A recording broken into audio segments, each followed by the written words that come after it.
Kotaku during our break, and I found an article that says, title, Metroid Dread file size is smaller than a Call of Duty update by Zach Zweinzen. No shit. It's almost because it looks like it does. Well, that's the thing. Apparently, Metroid Dread is 4.1 gigabytes, and the last Call of Duty update was over 10 gigabytes. So what is this article trying to prove? Yeah. So here's the thing. Nintendo... There's a lot more uncompressed Hold on. graphics and audio going on in that Call of Duty update. Nintendo is notoriously very good at compression. It's the reason the GameCube discs were small. Yeah. They're very good with compression. They have this They are. They have this proprietary compression algorithm that works really well. I don't even know what the largest SD card that you can use in the Switch is. Middle out algorithm. But here's the thing. That probably compressed Metroid Dread from let's be generous and say 8 gigs down to 4. Yeah, I mean, it doesn't have to output 4K or anything like that. Yeah. So, couple of things to note. Number one, 4K textures are very large. Yep. Okay, when you are being expected to be played on a 4K TV or monitor, you need to include much larger textures, and they are hard to compress. Yes. Number two, the Nintendo Switch does not support Dolby Atmos. Sound is also, very hard to compress. And a lot of games, because of things like Dolby Atmos and DTS and surround sound and stuff, store their files in as lossless a format as they possibly can. Correct. Should they do that? Maybe not. Also, when you are running a game off of a computer or when you're running a game cross-platform, so Xbox One to, you have to account for hard drives and solid-state drives, which load at different speeds, so you have to include multiple versions of the same texture in order to load in level of detail. Well, I mean, I was going to say, in addition to high-level animations as well. Various opinions about the current state of Call of Duty aside, those games are complete fucking packages. They're like... And they also have, you also have multiplayer. There's a campaign with cutscenes. Zombies. There's a competitive multiplayer, a cooperative multiplayer. Well, I don't know about you guys, but it's a lot of assets. I, for one, am shocked and awed at this news that Kotaku delivered. I mean, where would we be without this journalist telling us that? Were you saying that was a very reactionary headline? I just truly, I feel the outrage just boiling within me. There's a lot of Nintendo fanboys defending them because of but how again, small it is. What was the intention of that writing? Was it the intention for or against anything? Here's the thing. I agree with it. The intention of the writing was to be like, games are too big, which we've said before. I agree. Yeah. Call of Duty especially is like... It's such a... But to use Metroid as a framing device... Also, let's say that I'm playing Halo Infinite, and Halo Infinite comes out and it's 100 gigs. All right. Because the Master Chief Collection is like 120. Yeah. Right, but that's also 4 or 5 games with all different netcodes and... Yeah. Sure. But let's just say, for the sake of it, that Halo Infinite is 100 gigs, right? I'm playing it on my Xbox Series X, which has a terabyte hard drive. Mm-hmm. So I'm using 1/10 of the hard drive. Yeah. Metroid Dread is 4 gigabytes on a system that has a 32 gigabyte hard drive. So I'm using 1/8 of the hard drive. I got you. Now I know you can expand it. I know you can expand it with SD cards, but there is clearly a difference in expectation between file sizes on the Nintendo Switch and file sizes on the Xbox Series X and PlayStation 5. But if you can instigate a flame war in your comments, then hold on a second. You? The Switch has a 32 gigabyte. Yeah. What the fuck? Are you serious? Mm-hmm. Do they make flash drives bigger than that these days? Well, you can expand it with SD cards. I mean, you have to. Have you ever seen that there are physical Switch games out there that have on the box you can't play this unless you have external storage as an option. Yeah, because they're bigger than 32 gigs. Yo, man, they need the expansion pack for the N64. Yeah, the RAM. The extra RAM. Oh my god. But I mean, so I agree with both sides of the thing. I do too. Nintendo is notoriously good at compression. Yeah. And it is impressive that they can get these games like Breath of the Wild is like 12 gigs. That's pretty impressive. Yeah, Mario Odyssey is pretty small. But also, you're programming for one console that will output at 720. So cool it a little bit, okay? Like, what's it called? Ratchet and Clank Rift Apart is programmed only for the PlayStation 5. Yeah. So it doesn't have to worry about the PS4's hard drive or a computer's hard drive or anything like that. Yeah. That game is 30 gigs.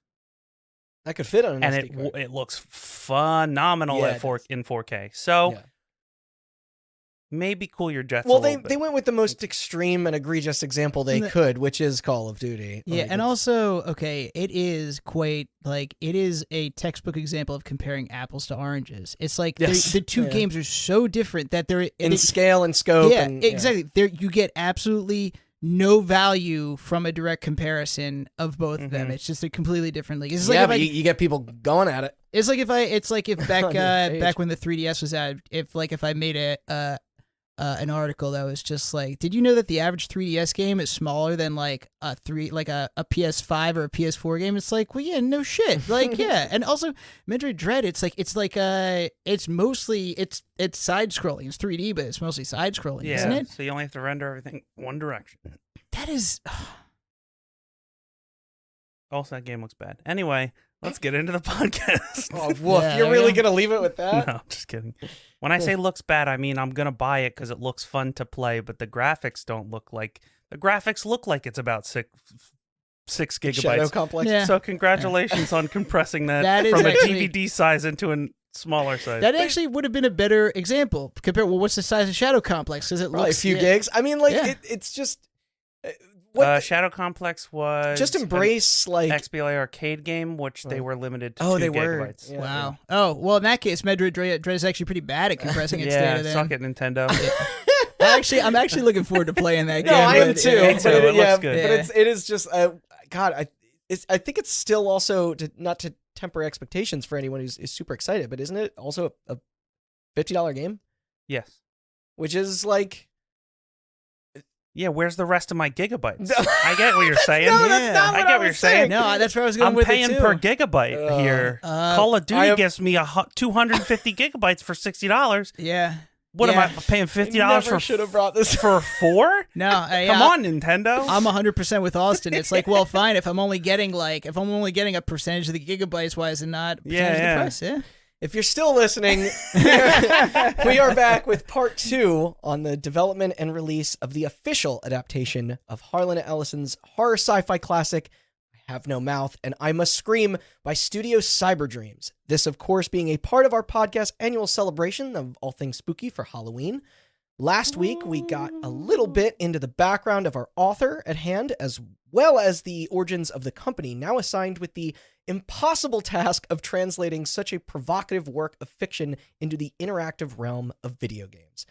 This is Hot Button. I'm Randall Beatrice, here with Austin Blakesley, and host of giving us the complete rundown of how this point-and-click adventure title from '95 found its way into disturbing us over 25 years later, Mr. Matt Nudabo.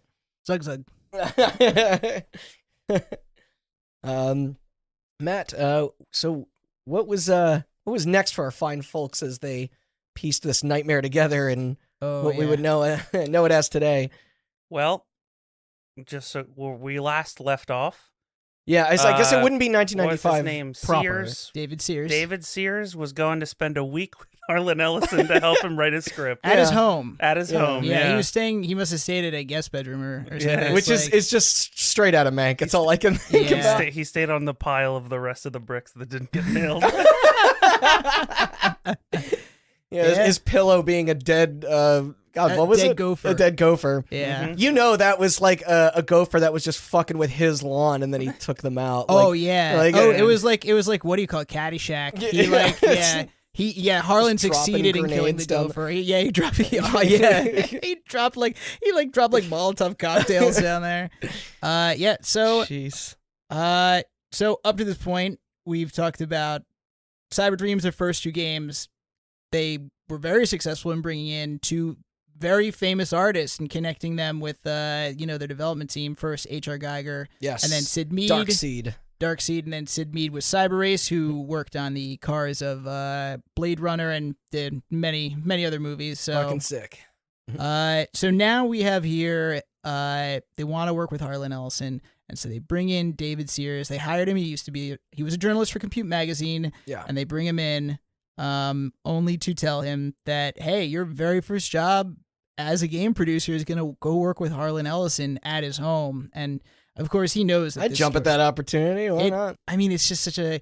Originally, David Sears, as we had mentioned, he was expecting A Boy and His Dog or Repent Harlequin, because those are well known. Also, A Boy and His Dog, post-apocalyptic. Definitely, it's primed for survival horror off the bat. But he hears "I have no mouth and I must scream." The least accessible, like the least, yes, that's literally the least accessible of Harlan's works, and thinks like, what have I just gotten myself into? Like, this is insane. So certainly a situation to make you feel in over your head. And on top of that, Sears was already a fanboy of Ellison's work. Actually, he knew all about not just the author, but also his works.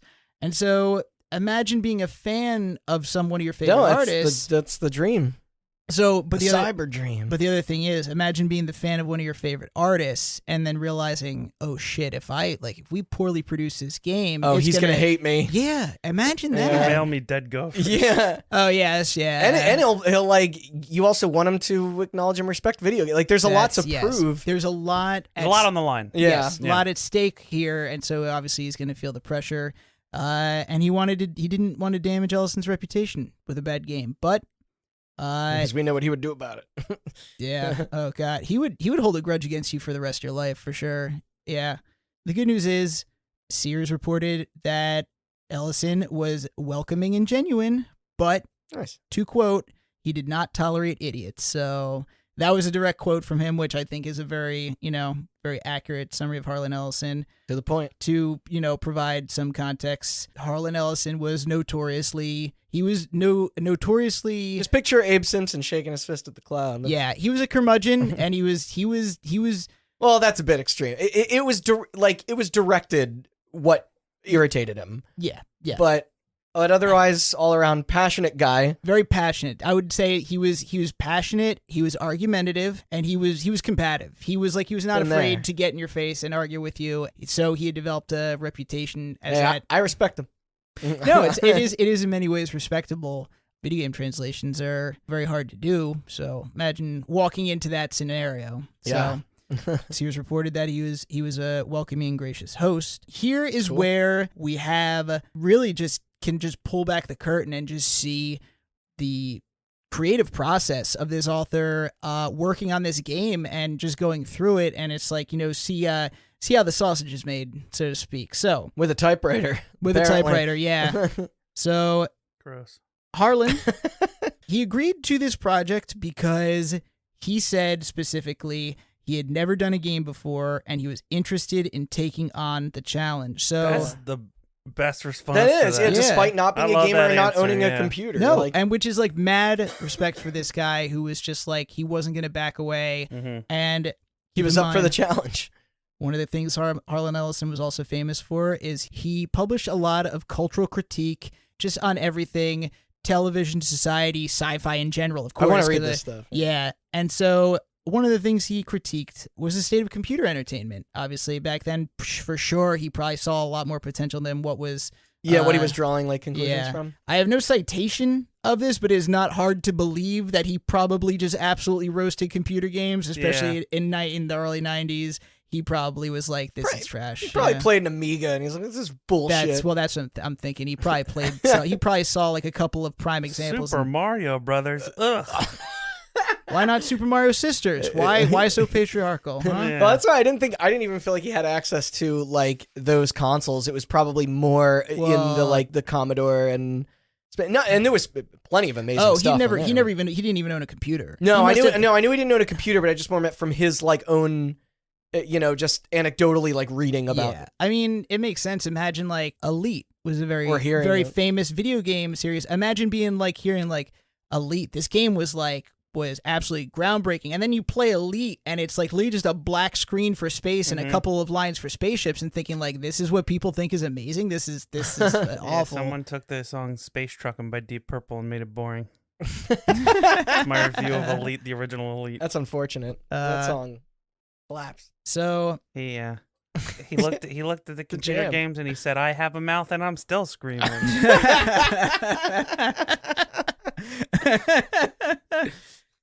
Yeah, just totally, just giving like this Seinfeld like delivery. The task that lay before Sears and Ellison was fleshing out the story's sparse characterization and plot. Yeah, really expanding upon the... There is, if you haven't read the short story, it's a quick read, but it's there's a quick read for a reason. It's an effective read. Yes, and there it really is. I think one of the characters, Gorister, he really gets like maybe like 2 sentences describing him, and that is his character. There's no characterization.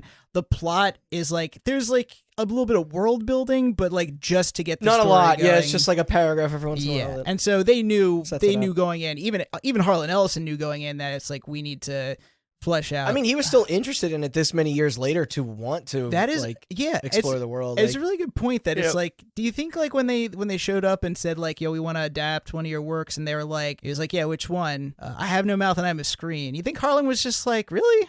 Why? Like what that one? Yeah, I guess I don't know. But I mean, like if it still was that important to him personally, then... I think Harlan probably was a little bit tickled that someone had taken that much of an interest and been like, yeah. I mean, you said he was prolific. Like, he published a lot. Oh, and yeah, this was... a lot of stuff. What year was this? This would be 93. 94? 93? Well, 93. Okay. So this process in particular, the very start, would have been the game 93. was... Okay. Yeah. So it was published 2-year 95. development time. That makes sense. 2-year development time. Yep. A little under 30 years after I Have No Mouth was initially published. Imagine doing that much writing and like kind of remembering where you were at that state of mind, like when you... Yeah, and the other thing too is like 25 years or so is like that's enough time for like your personality changes, like what you thought was good writing and what you you liked. Clearly his did. No, he stayed just as cynical. Yeah. Yeah. So, but I mean, there's a bit of the themes of that remain evergreen. Like I think, and well, as you can see, it's not like any horrible fear of war and like technology went away by 93. And you know, the other thing too is I suppose the sparse narrative of the story, I think he probably was excited by the fact that it was more of an open canvas. I feel like versus like if he was restricted to like, you got to respect the canon of this story, I feel like he would have probably felt very, limited. So it did give him a chance and I'm sure we'll get into it, but there are character changes that I actually I support. Like I think no, he did. It was smart. I agree that very thoughtful. Like this game 100% expanded on the characters in a way that adds so much to that story, for sure. I read I Have No Mouth probably like a couple weeks ago after we played it. And I read I Have No Mouth in high school. Same. That was the first time. And it is good read and an effective read, but it is hard to follow. A little bit. And reading it after playing the game does recontextualize a lot of it. It does make it easier to follow. It also made it, it kind of gave me some sort of internal visual to like keep that. Yeah. To keep things rolling, because it does... There is a little bit of a scatterbrained kind of base to it without the... For sure, actually, now that I think about it. I mean, I read it after I saw like screenshots of the game and the synopsis, and because I had done that, now that I think about it, it's like you can picture what Am looks like because he's depicted in the game as this like the Colossus sort of thing, the monolithic sort of thing. Also, you kind of almost read the voices the way that they are. Absolutely. So what pretty much kicked off their creative process is Sears sat down with Ellison and prompted him with the question, why were these characters saved by Am? Like, what makes these 5 characters special? And that made Ellison realize that no one had ever asked him that question before in interviews about the story. Like, really? Why these people? I'm almost shocked to hear that. Like, that was like the first thing that I... And so this prompted him to immediately sit down to his Olympic manual typewriter and begin to work. So it's like that's all it took was another writer asking he could, he could think like, okay, I never thought about it. Why were these people saved? And that's where the concept comes from. Over the next several days, Harlan carved out deeper backstories for each of the characters. Ellison and Sears decided that the game would be split into 5 vignettes, so that's where the design comes from. Each based on one of the 5 characters, in which the player must navigate a series of ethical dilemmas to achieve a noble outcome for them. A very Harlan Ellison game concept for sure. Something you would be interested in.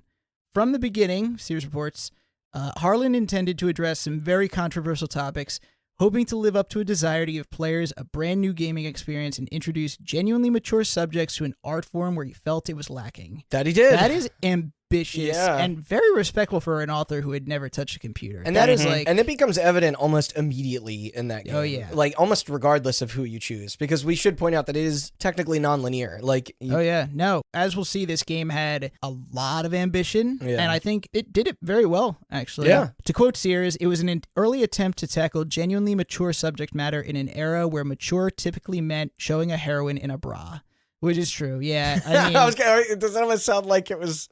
I mean, mature back then was basically like, you're going to see some titties in this game, Yeah. that was it. I know, it almost sounded like a disguised slight at Night Trap or something, because it was like, this was 93. Yeah. That was like... Oh my God, you're 100% right. Exactly when that was all gone down. I wonder, Harlan Ellison, he must have heard the news. Oh yeah, I mean, everybody heard the news. Oh my God. Oh my God. I never made that connection before, but you're right. That might have been like a pretty much like a... You don't bring up a nightgown and talking about video games of... 93. Yeah.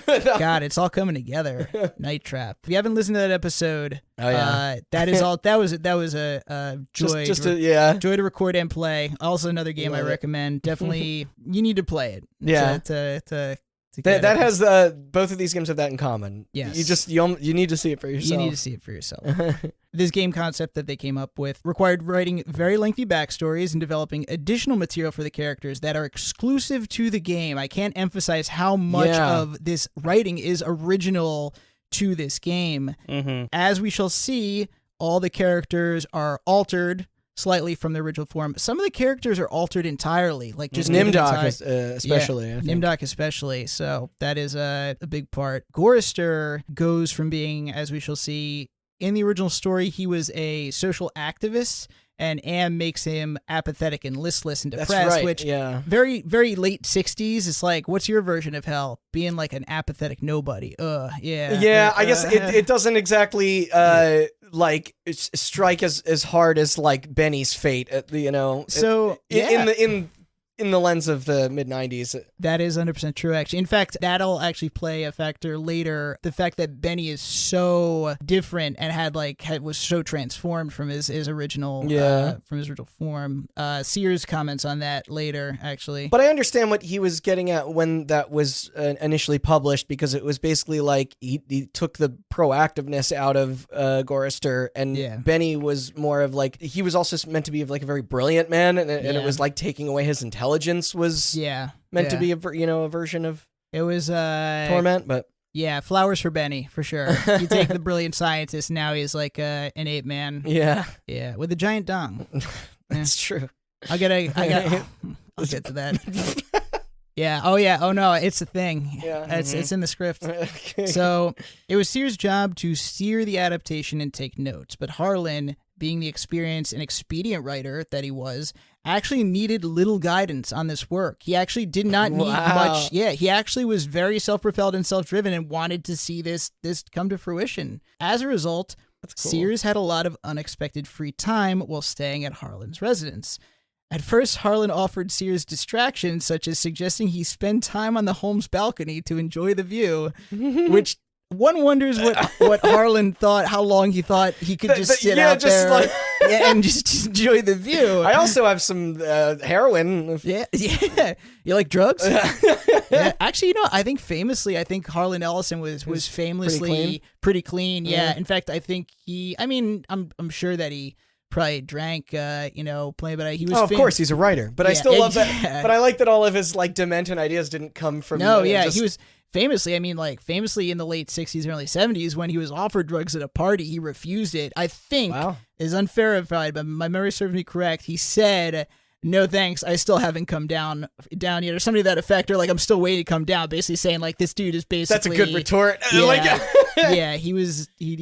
Yeah. No, thanks, man. I'm high on pain. Yeah. And it'll never go away. Yeah, he was high on his own demented imagination. Yeah. So I'm sure I butchered that quote. His own but prison. yeah. So Ellison, I guess I don't know what else expected. Is just like, oh, here, just enjoy this. Come admire this painting I have. Yes, it's very nice. Oh, I thought that would kill a few hours. I don't know. I don't know what to do anymore. But anyway, obviously, Stare at the drinking bird. You see the bird drinking? It really. It's like Ellison. Do you think people just get like As fascinated? trapped in their own thoughts as he does?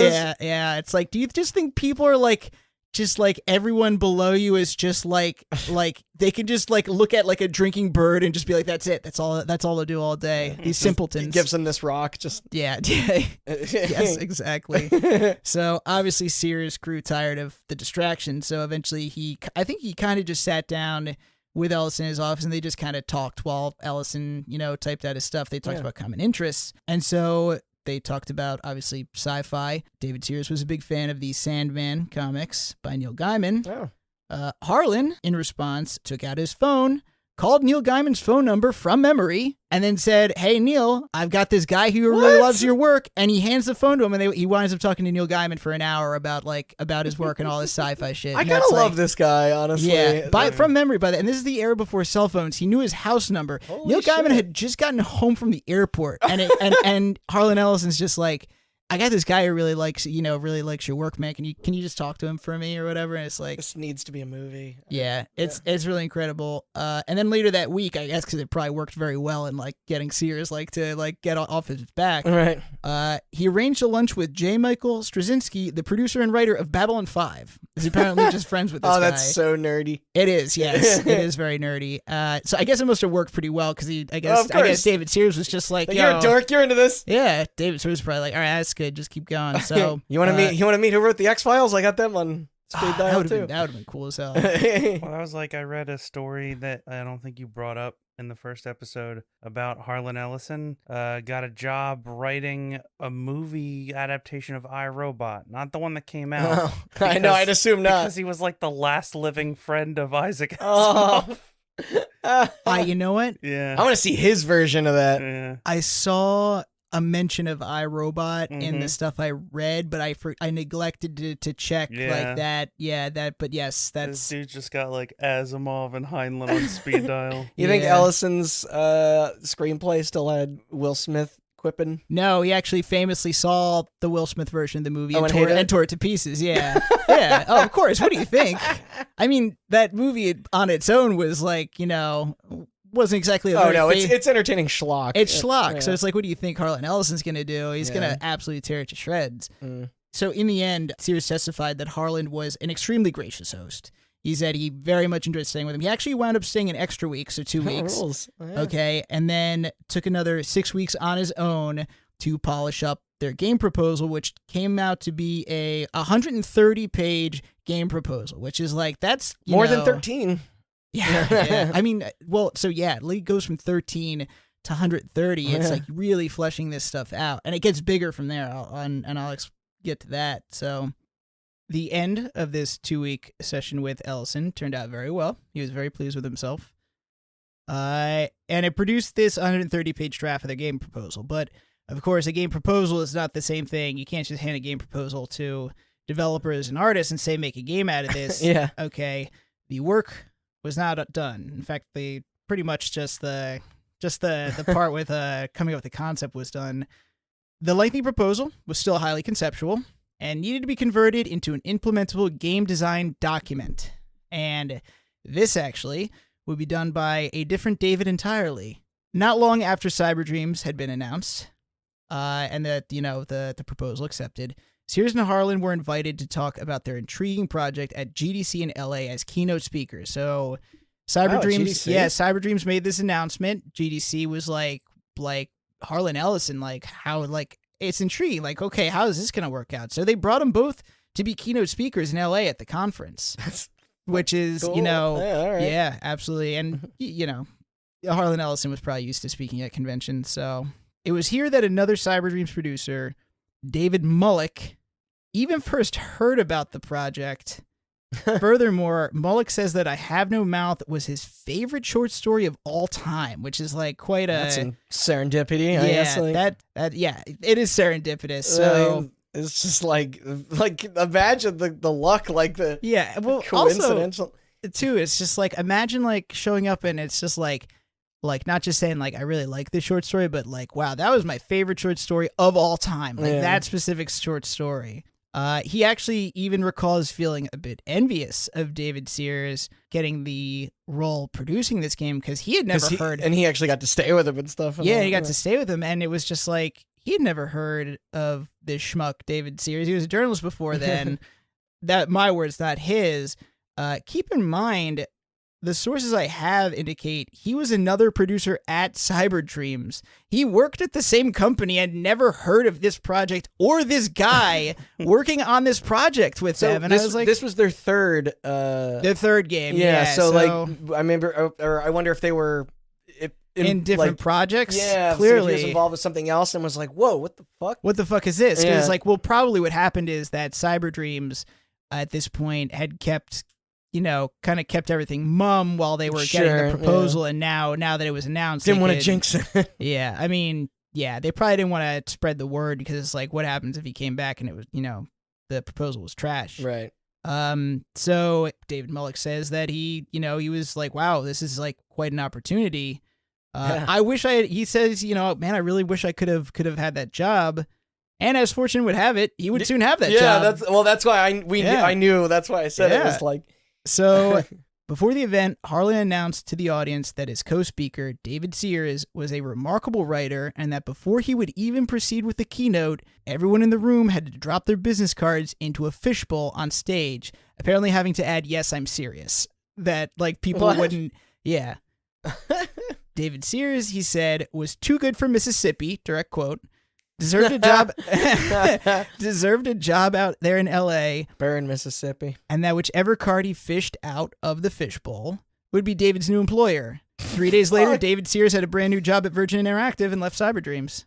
He picked that. This story is amazing. Like, that is so outlandish. He's just like, all right, Virgin Interactive. All right, David, here's your new employer. Go ahead. And Virgin, I guess Virgin was probably like, all right, well, fuck it. Willed that into happening. Yeah, we better fucking hire the guy. So, also, I don't know if Cyberdreams was located in Mississippi or David Sears was, he was living in Mississippi at the time. But I do find it hilarious that he said that he was too good for Mississippi and he had to go to L.A. of all places. What are you doing? Get out of there. So, and then that is how David Mullock wound up with the producer's role. To be clear, it was not clear from the multiple versions of this story that I read if it was the same event which these two things happened or separate ones, but either way, the end result's the same. David got the role as producer. I don't know if he, then he was just like... Hey, I mean, he was good for it, considering, the interest. Oh, yes, yeah. And as you'll see, actually, he did a remarkable job producing the game because, as I said, now it was time for the hard part of the job, which was making it,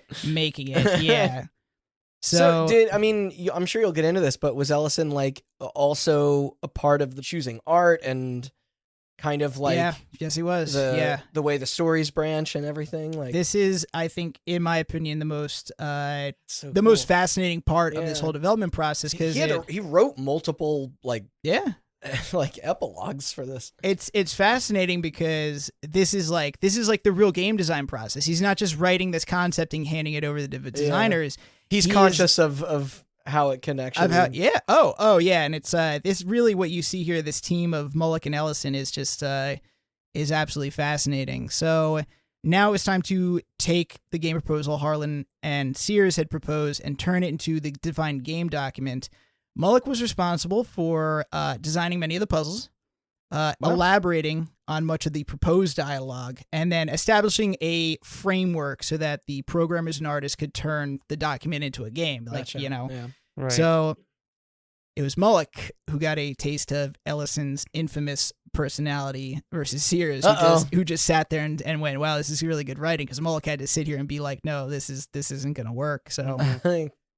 when presenting an early build, stepped on some toes. Yeah. Oh yeah. No, for sure. And it's like that's what the design process is like. You gotta straight up say no, we're not doing this. Yeah. Or this isn't feasible. So, When presenting an early build of the game in Ellison's kitchen, Mullock had trouble finding a free outlet after Ellison had vaguely gestured towards one. This prompted Ellison to mutter another one of Cyberdream's brain trust right in front of him. The outlet was apparently hidden underneath a potted plant behind a booth. So what is it? Like, is this a puzzle from the game? Like, I didn't even think about it, but you're right. You're right. He was testing his puzzle solving abilities. That is too funny, right? But I mean, it was notable enough that it was like he must have said it. It must have kind of came off as an insult because Mullock like remembered it distinctly that it was just like the guy was kind of a dickbag. Yeah. So nevertheless, is there an L in here? I just go, don't censor me. Yeah. Yeah, it's throw something out. Yeah, typewriter ribbon hits him in the head. Yeah, did you find the outlet? Yeah, I found it like in the basement, like underneath, underneath some boxes. So who needs outlets? I don't need outlets. So, nevertheless, the two developed a friendly working relationship. The famously obstinate Harlan apparently responded very well to mutual criticism. Apparently, he was if you worked and you like showed that you were thinking about the work, he was fine with it. That's when he earned his. It earned it, respect, yes, yeah. and it did. So, and because you can see, Ellison would frequently insist on revising proposed dialogue, but Mullock says his edits were quick and his output remarkable. He said the edits were very well done. Okay. Likewise, Mullock could simply point out some bad dialogue Ellison had overlooked, saying, "Harlan, this is terrible. You can do better than this." Harlan would then promptly admit to the oversight and immediately go back for edits. Respect game, I guess. Yeah, like you had to like that was it. You had to game respect game. He saw that if like you were smart and were putting your brain into it, he would be like, you know what, you're right. This is bad. We need to go back. So, again, a lot of respect for that sort of attitude. I want to know whose decision it was for him to hum along to "The Bird Is the Word," and because that sounds like Harlan Ellison. Yeah, that sounds like Harlan Ellison for sure. Which we should emphasize that there is something, and this is in the short story as well as the game. It's obviously very twisted with the tone, but like there's kind of some dark humor in it going on. I think really that is like the game really winds up being more darkly comical than disturbing. Yeah, and it does. Yeah, sure. But that's what I said. Even the story, like when they asked for weapons and one was like a super soaker. Yeah, and you're like, that's kind of funny. Kind of funny. Like there's So it's fucked, but. Mullock also says Harlan, aware of his own inexperience in game development, was surprisingly flexible and understood the practical limitations of gaming. So he was more flexible because he knew, like, okay, I'm not the expert here. I need to hand over some of this to Mullock. However, Mullock often needed to explain some of the medium's conventions to Harlan. Most importantly, limitations. Yeah. The conventions as like I think. The example they gave him was Harlan was like in the scene in Gorister. He's like, you need to let your wife off the meat hook. That's like metaphorical. Like you need to let your wife off the hook. And Mullock was like, no, dude, that's the first thing these people are going to do. They're going to click everything in the room. Oh. And he didn't grasp that in this. You're coming into the angle of like gamer think. Yeah. Like, Yeah. So he's like, he had to explain like, the novelist thought is not going to translate into gamer thought the same way. Interesting. But most importantly, it was Mullock who claims that he convinced Harlan that players would not be satisfied if all of the endings led to brutal, crushing defeat. That is such that's how they got the one in the... Yes, it is such a pivotal moment in the development of this game. It will change a lot of how the legacy the game had because he convinced him to add that ending, and also how the game was perceived by the public. I mean, there were some initial reviews that found it impenetrable because they just kept seeing the bad endings. The bad endings, because let's face it, that good ending was buried. You would only know that if. Like, without a guide, if you really... if you didn't have a guide, you would have spent days, you just keep hours, replaying it over and over. And yeah.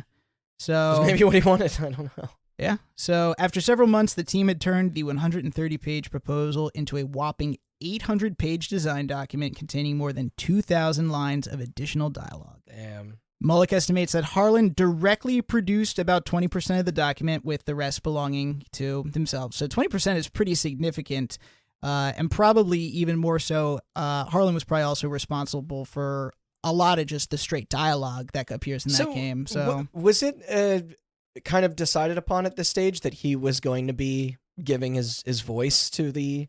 So that is pretty much part of my the next section, which is regarding the production of the game. So as I mentioned in the previous episode, Cyberdreams had a tendency, because they had such a small staff, they contracted out the development work of these games while they retained core creative control for their own company, but they contracted out the work itself, which is how you get the Dreamers Guild. Mm-hmm. So they contracted out to the Dreamers Guild for the development, the artwork, the production of it. Yeah. So they were considered to be one of the developers that had sufficient in-house talent to get this done. They employed a wide range of artists, developers are like, okay, these guys can get it done. And also they had a game engine called Saga, which was a point-and-click game engine. It was essentially a modified Scum engine, which was Saga, Scum, you can even tell. I mean, it's almost, you look at the two engines side by side and it looks... Well, the UI and everything gives it away. So they were like, this is good. It's a proprietary game engine. This works. This is kind of at the... not the peak, but definitely in the midst of the LucasArts versus Sierra, like... Yeah. The time of... Oh, yeah. Point-and-click adventure games were like... This was their heyday right now. This was their heyday for sure. So the Dreamers Guild, they put a lot of love into this game. They did a very good job with it. The artists chose specific art styles for each chapter. Nimdok's chapter is drawn in the Unsettling's perspectives using German Expressionism because he's German. Oh, we haven't mentioned that part yet, that Nimdok, he got the German accent in the audiobook. Yes, well, that's what I was curious, because he did lend VO to the audiobook. Yeah, and so I think that is what. So this is not. I don't have a citation for this, but you're right. Harlan Ellison, in the end, wanted to voice Am, and I think it was because he probably got a lot. It's a good fit. He was a great fit. Oh, you can't replace him. Yeah. And I think it was because of experience with the audiobook, having that direct, like he's wanted to be like, no, I have this idea of what Am sounds like. Yeah. I am just going to portray Am in this video game.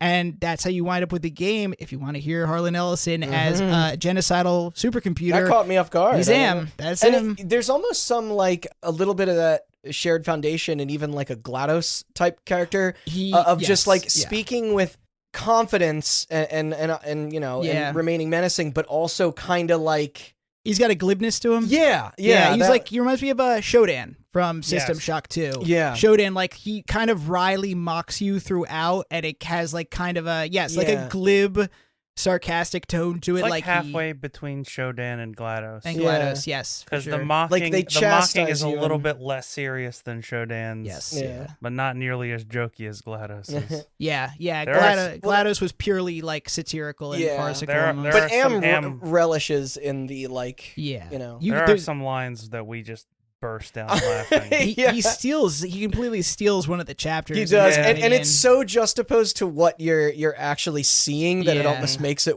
work even better. It does, He saved that chapter in my opinion. Yeah, he does hum the bird is the word, which is I think Harlan Ellison probably came up with that. Oh God, that kid! Yeah, this game it really is amusing in many ways for sure. So Mullock commissioned film composer John Ottman. So he later worked on The Usual Suspects, Valkyrie, and the X-Men films, and Superman Returns. All right. He wrote 25 plus pieces of original MIDI music for this game, which is they put a lot of love into it. That's a lot of attention to detail. As I mentioned, Harlan himself provided the voice of Am. Yes. He also, and that is not the end of his contributions. Okay. He provided he provided his own image for the box art and the mouse pads that came with the game. Again, following along with the unique boxes that these games came in. They came with mouse pads with Harlan Ellison's image entangled in a web of computer circuitry, and it's so instantly identifiable. Yeah. Yes, exactly. And on top of that, Harlan not only wrote the preface for the official strategy guide entitled Apologia for Temptation. Apologia for Temptation. Oh, is that like... It's the intro to the official strategy guide. He wrote an essay for the strategy guide. Of course he did. Yeah, of course he did. Yeah. And he also provided the biographies of the 5 principal characters for the strategy guide. So he provided, even more backstory. Even more backstory, yes. The guide even concludes with a lengthy interview about the game written by J. Michael Straczynski, the creator of Babylon 5. Yeah, marvelous. Which is just like, he really, like, he put his back into this. Yeah. He took it really seriously. And in pre-release statements, Harlan promised that his foray into the gaming world would be a new experience for players and claimed that he designed the game to be unwinnable. Very, very significant event. Which I understand ties into the themes, but not necessarily something that gamers would want as opposed to readers. Wow, Randy, it sounds like you understand gamers and think that maybe they don't want to play a game that the principal author says you can't beat. Oh, hey, wow. I'm kind of a little bit on Harlan's side, just as a defender of like let it die, or the point is to stop playing. To stop playing. That's I think as we shall see, Harlan, he wrote this game like it's a work of art. Yeah, but I don't think he ever intended this game to sell well. I don't think he gave a shit for this game to sell well. And I doubt he even labeled it as a video game. Yeah, like I think it was like he wanted to transcend that into something different. Well, you have to look at it like this. Like, he clearly has some critiques of the computer game industry, right? Yeah. In addition to that, he views it as this sort of challenge. Yeah. So he's going into this with like that mindset of like, I'm going to do something that these people are too much of pussies to do. Yeah. And that's, making a game that's unwinnable is exactly something Takeshi's challenge. Someone like that would be like, you guys aren't going to do this. I'm going to do it. And the people making the game are like, you can. Like, he's like, but we're going to be brave enough. Yeah. All right. Fine. It's unwinnable. All right. What's one of the chapters? It takes place in the Holocaust. Yep. What's the next chapter? And you play the doctor who's friends with Mengele. Mengele, yeah. What are you like? Yeah, are you like one of the inmates? No, you're the doctor doing the experiment. This is a bold ass thing. It's literally like 10, 15 minutes into our first playthrough. It's just straight up a concentration camp. Straight up a concentration camp. Yep. You're so, like, whew. Yeah. All right. So the game shipped nearly 26 years ago to the day on a night just like tonight because it's Halloween. Yeah. I Have No Mouth and I Must Scream hit shelves.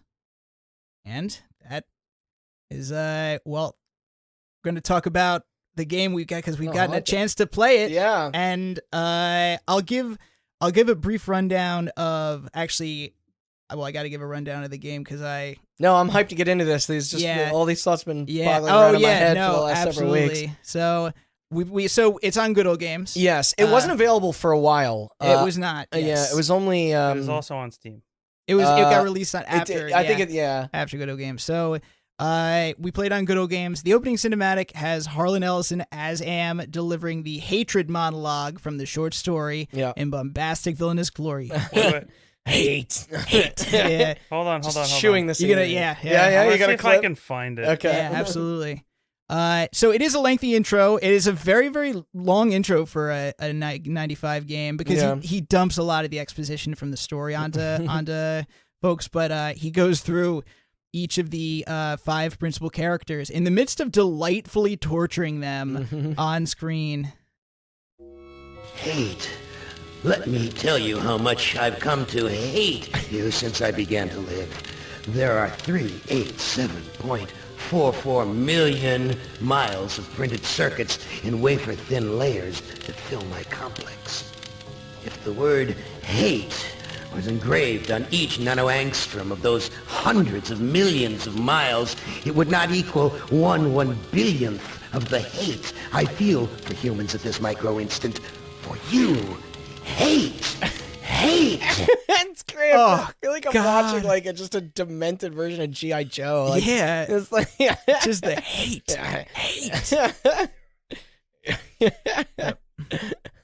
So So that speech is pulled directly from the short story. Verbatim. So, and then he proceeds to introduce each of the 5 principal characters, starting with Gorster! The trucker with several hearts of gold. He is trapped in an electrified cage for locking his wife in an insane asylum. Yes. Benny! The King Kong with a King Dong. Sadly not usable in the game. The once capable and intelligent Benny has been symbolically transformed into an ape-man and is being stabbed by spears through the bars of an animal cage for descending into bestial cruelty during his life. That's right, yeah. Ellen! The best chapter in the game. Best chapter. The badass engineer. Yeah. Forever enclosed in a perpetually closing yellow elevator for... This is a big drop here, becoming a rape victim in a yellow elevator while at work. I will say... Her chapter is quite good. Her story gets better. It's pretty heavy. It's rough, heavy, but yes. it's handled respectfully. Yes, as you possibly could. Well, because if you go into that and you're just saying it's like this woman's being tortured for being a rape victim, like that's that could on its face kind of an off-putting. It is off-putting, idea, but yeah, her story gets quite good. Nimdok, the old man turned German, because Harlan Ellison gave him a German accent in the audiobook, is now just straight up Nazi scientist. Because I guess the jump from being old German man to Nazi scientist is not a incredible leap. Yeah. Who through human experimentation during the Holocaust discovered on children. Oh my God. Yeah. Oh God, dude, you're reminding me now. Through human experimentation during the Holocaust, discovered several of the techniques eventually used by Am to rule all of creation. Okay. Yeah, he's kind of directly tied into He is, yes, which is also very significant, I feel like. And his form of torture, he is being burnt alive in a gigantic oven. Okay. The other characters are just like, okay, that seems kind of irritating. This man is literally like agonizingly being burnt alive, which is just like... For eternity, yeah. Yeah, for eternity, which we later discover is due to several unpaid parking violations. So, yeah. And then finally, say it all with me. Ted! It's so good. He's kind of a schmeezer in the game. Oh God! I'm sure you'll get into this, but like in the short story, he's I guess he is the youngest and the most confident, and I guess portrayed as the least fucked up. Yes, he's kind of meant to be the straight man. He's meant to be the audience. The audience fill-in. So, but it's like in the game he's kind of really overly zealous and kind of confident, but. Yeah. But still, like, paranoid and... So, in the story, he appears to be unaltered, but through his thoughts saying, like, all the other 4 characters he's kind of delusional. And it kind of implies that he's paranoid and delusional, right. And that plays a part in his story as well. Yeah. Ted, the shit-eating... Most notably the ending. Yeah. Ted, the shit-eating, scarf-wearing con man who defrauds rich women of their fortunes through the power of smugness alone. That's right. Yeah, that is. That's his story. Locked in a bird cage, getting laser pointers shot at his eyes. It's really bizarre seeing his torture because he just has these lasers. It's like, what is it like? I mean, I guess that probably hurts his eyes, but like, yeah, as opposed to being shocked or burnt alive. Yeah, I'll take the bird cage for sure. So. Basically, I mean, they're being tortured. It's a giant metaphor for hell, as you can see. Yeah.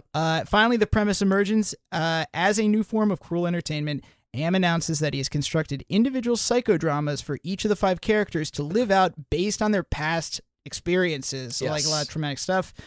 The player is then free to embark upon their very own choose-your-own personal hell adventure. You can play any of the characters in order. Each of them has their own entire setup and chapter and setting and whatnot. Yeah.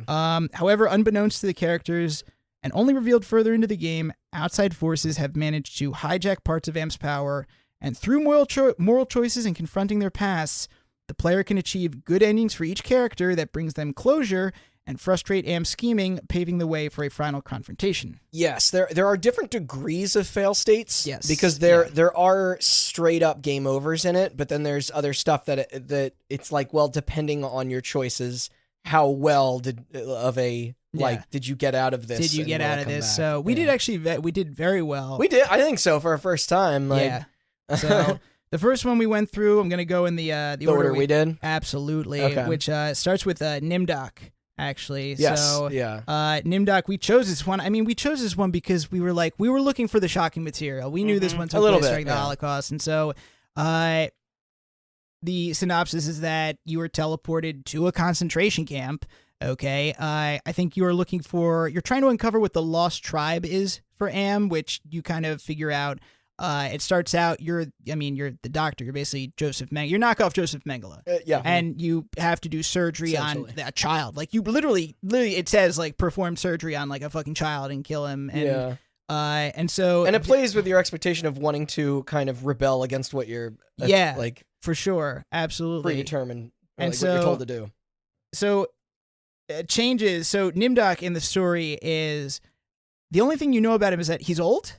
And that he sometimes wanders away from the group and comes back clearly traumatized. And also the audiobook gave him a German accent. This entire concept of the concentration camp is an entirely new setup for the game, actually. So, I mean, it was, I don't know. What did you think? What are your guys' thoughts on this? Of Nimdok's? I mean, if you want to give, I liked Nimdok's chapter.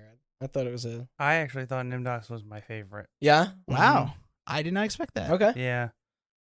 That's... So since it's our first one going into it, I'm not a fan of point and clicks because they're usually obtuse. Yeah, no, traditionally I'm not either for the same reason. But this one was surprisingly pretty straightforward. Well, it allowed us to do more than I thought it would. Like, we didn't end up having to do Pixel Hunt or anything like that. Not only that, actually, so point and click adventures, the other hallmark is that they are merciless with mistakes. Yeah. You do something wrong and it's like it just punishes you for it. And this game we had multiple saves just in case. Just in case, yeah. And I kept creating multiple files. And the one thing I was surprised about is, I mean, the first thing we did is Nimdok. We just kind of fucked around, and it's like we were supposed to operate on a child. And instead, we took the scalpel, and we're like, "What happens if we use the scalpel on this assistant here?" And it worked, and we killed him. Yeah. And we were like, and you hear the alarm going off, and Nimdok is like, "I need to escape before the guards find me." I am not even joking. I was like dead certain a guard was gonna walk in. That we already fucked up. Yeah, like, put a bullet in our head, and but we just kept going, and was the surprising thing. Yeah. Was like I expected the game to stop and tell us, no, you fucked up, go find the right solution to that puzzle. But we just kept going. That was, we didn't get stopped at all. And that was good because it encouraged that sense of like, no, explore this area, do like try out different things, really kind of encourage that sense of exploration. So also Nimdok's chapter was building some backstory because there was like a connection with Am. There was a connection with Am there. Yeah. And also extremely fucked up. Because it took place in a concentration camp. Oh yeah, no, they didn't shy. There's a part where you need to cut a prisoner out of the barbed wire as he like is trying to climb over the fence, which is just like But you have to give him anesthesia first.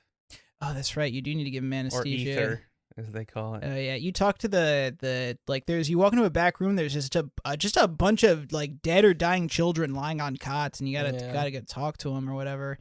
It's also revealed here that he was behind the serum that extends life, which was not an element of the. Yeah, well, it makes sense because it's like, well, how does Am control all of matter? He was also he was also responsible for the thing that morphs matter too. Yes, morphs matter. Yeah. Which is like, that is, I bet Ellison was just like, I bet people want to know how that's done. Sure. He can attribute it to this Nazi scientist. And this all also culminates in like his sort of redemption arc, that how each chapter is supposed to conclude. So which we actually, unfortunately, because we didn't really have the rhythm of the game down yet, and we got into a bad ending essentially for him, which is like, I think for posterity we just moved on. But it was like eventually we kind of picked up the rhythm. It would be interesting to see what sort of ending we could have gotten.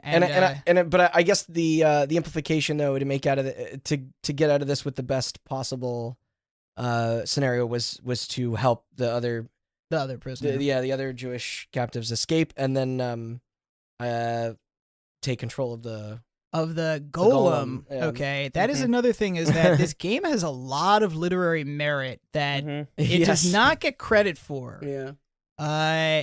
And I think probably the reputation overshadowed it, but there's a lot of very like hardcore literary and historical references in this game. But yeah, especially in Ted's. Yeah. There's a lot of literary references. For sure. That was I think my favorite chapter was Ted's chapter, just because of like how we'll get into it. You'll see. Yeah, Ellen was mine. Ellen was probably. But I'll tell you my least favorite. I think we all know the least favorite. Yeah, but before I get to that, don't worry. So, but for this chapter, David Mullick, the guy who helped translate the design document, he says he recalls waiting for a controversy that never came. He thought it was gonna... just not enough people played it. I don't know. I think probably, yeah. I think that's what it was. I mean, they got away with altering, I guess, like a swastika for. Oh yes. So the swastika turned into the stylized black and red AM. Yeah. That's what it was, which was like I mean. I don't know if they did it to avoid censorship, but I feel like they did it to be more tongue in cheek, saying like that I think they did it for both reasons. Yeah. So, but he said. Mullick, he says if they did something like this now, he said the right way to do it was they would actually spend much more time defining the character by building an affinity for him and then slowly revealing the horror of who he was. He thinks they instead of the inverse of that kind of. Yeah, he thinks that they kind of blew their load by immediately being like, I mean, you start the chapter, you're about to fucking do an experiment on a child. It's like that needs to come at the end, not the beginning, Yeah. Yeah. I guess I don't disagree. Yeah. So there's also an element of just like, dude, have you read I Have No Mouth? Because like, what'd you expect? Yeah. Yeah. So, but that leads us to our next chapter, which I think we all, we're not a fan. No. Benny. It was because it was the most repetitive. Yeah, there's not a lot of inventory management here. It's a lot of running this loop and yeah. Kind of finding out the right sequence. Yeah, it was very. It is the most adventure game of them point all. and click. It is. Yeah. Yeah. So, but so for Benny, he is in the story. He was a handsome scientist turned into an ape man. In the game, he is still an ape man.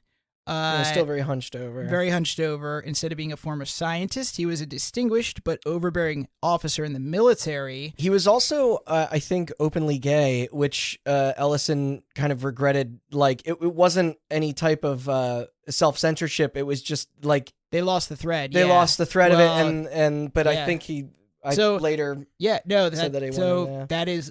that was actually literally my next, right after the comma, actually. So his backstory sprang from him being the overbearing officer in the military. His homosexuality plays no part in the story. It doesn't not even mentioned in the story. Apparently, this was such an overlooked detail in the short story that when Mullick and Ellison went back to design the chapter, it was simply a lost thread. Like they had forgotten that this was part of his character. No, it's not really brought up. There wasn't any malicious in there of any kind. It was just that like it didn't play with what that chapter ended up being. So, and actually, but cannibalism did. The cannibalism did. So, actually, funnily enough, the whole thing about homosexuality being a lost thread, David Sears does comment on that. I'll leave that for the for right after this. But so Benny's chapter, you transport you to a jungle setting inhabited by primitive cave-dwelling people who sacrifice one of their tribe members to Am apparently every other day, which is like, that's a lot of sacrifice. You can't replace the people like that quickly, okay? That's, I think it was just so the player could get to the next day, but I mean, that makes sense.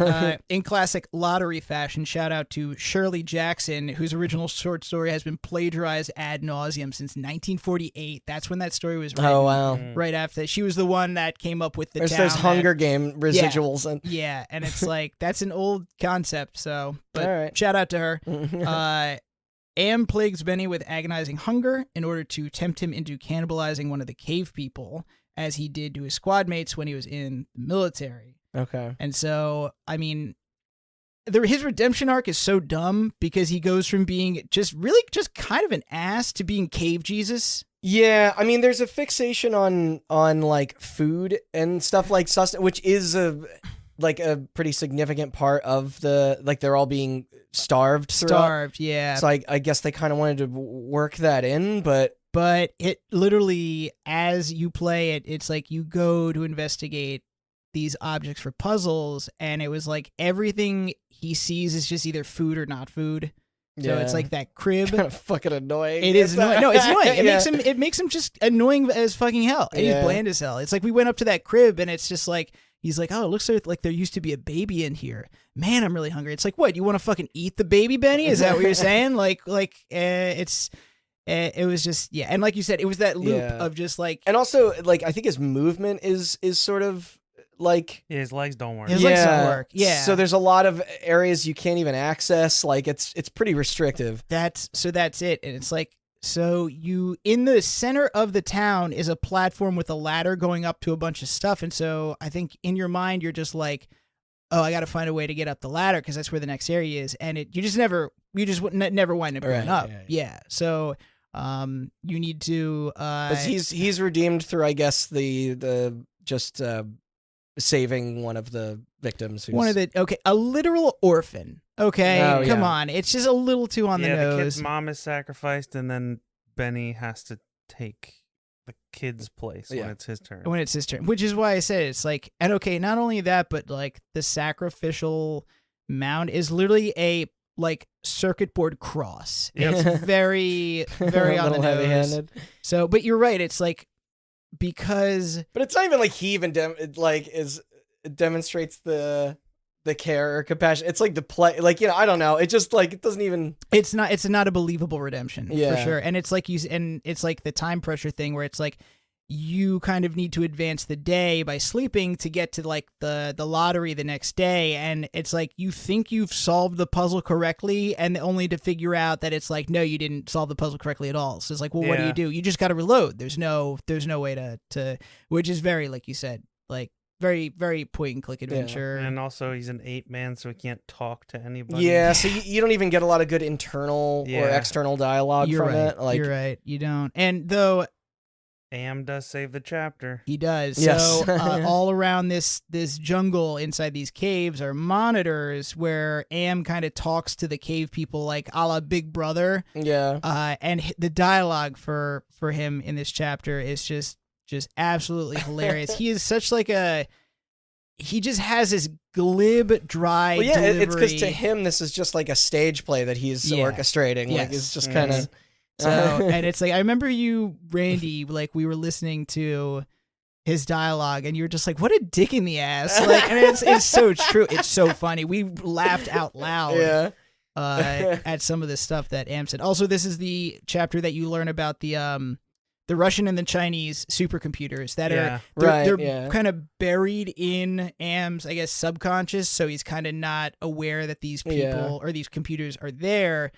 But they are the ones who are we are the reason that you can beat these psychodramas nobly, because we are fucking with his designs and we're giving you the option to play it nobly. Otherwise, it would be there wouldn't be an option. It earns its purpose, but it's by far it also took us the longest, I think, to complete. We needed a guide. No, this was actually the one chapter where we actually had to refer to the guide to beat it. Yeah. We couldn't we had to rely on it heavily. So. Funnily enough, actually, for the production notes, David Sears, the one who did the concept proposal, says that this was his least favorite storyline. Okay. So he agrees with us.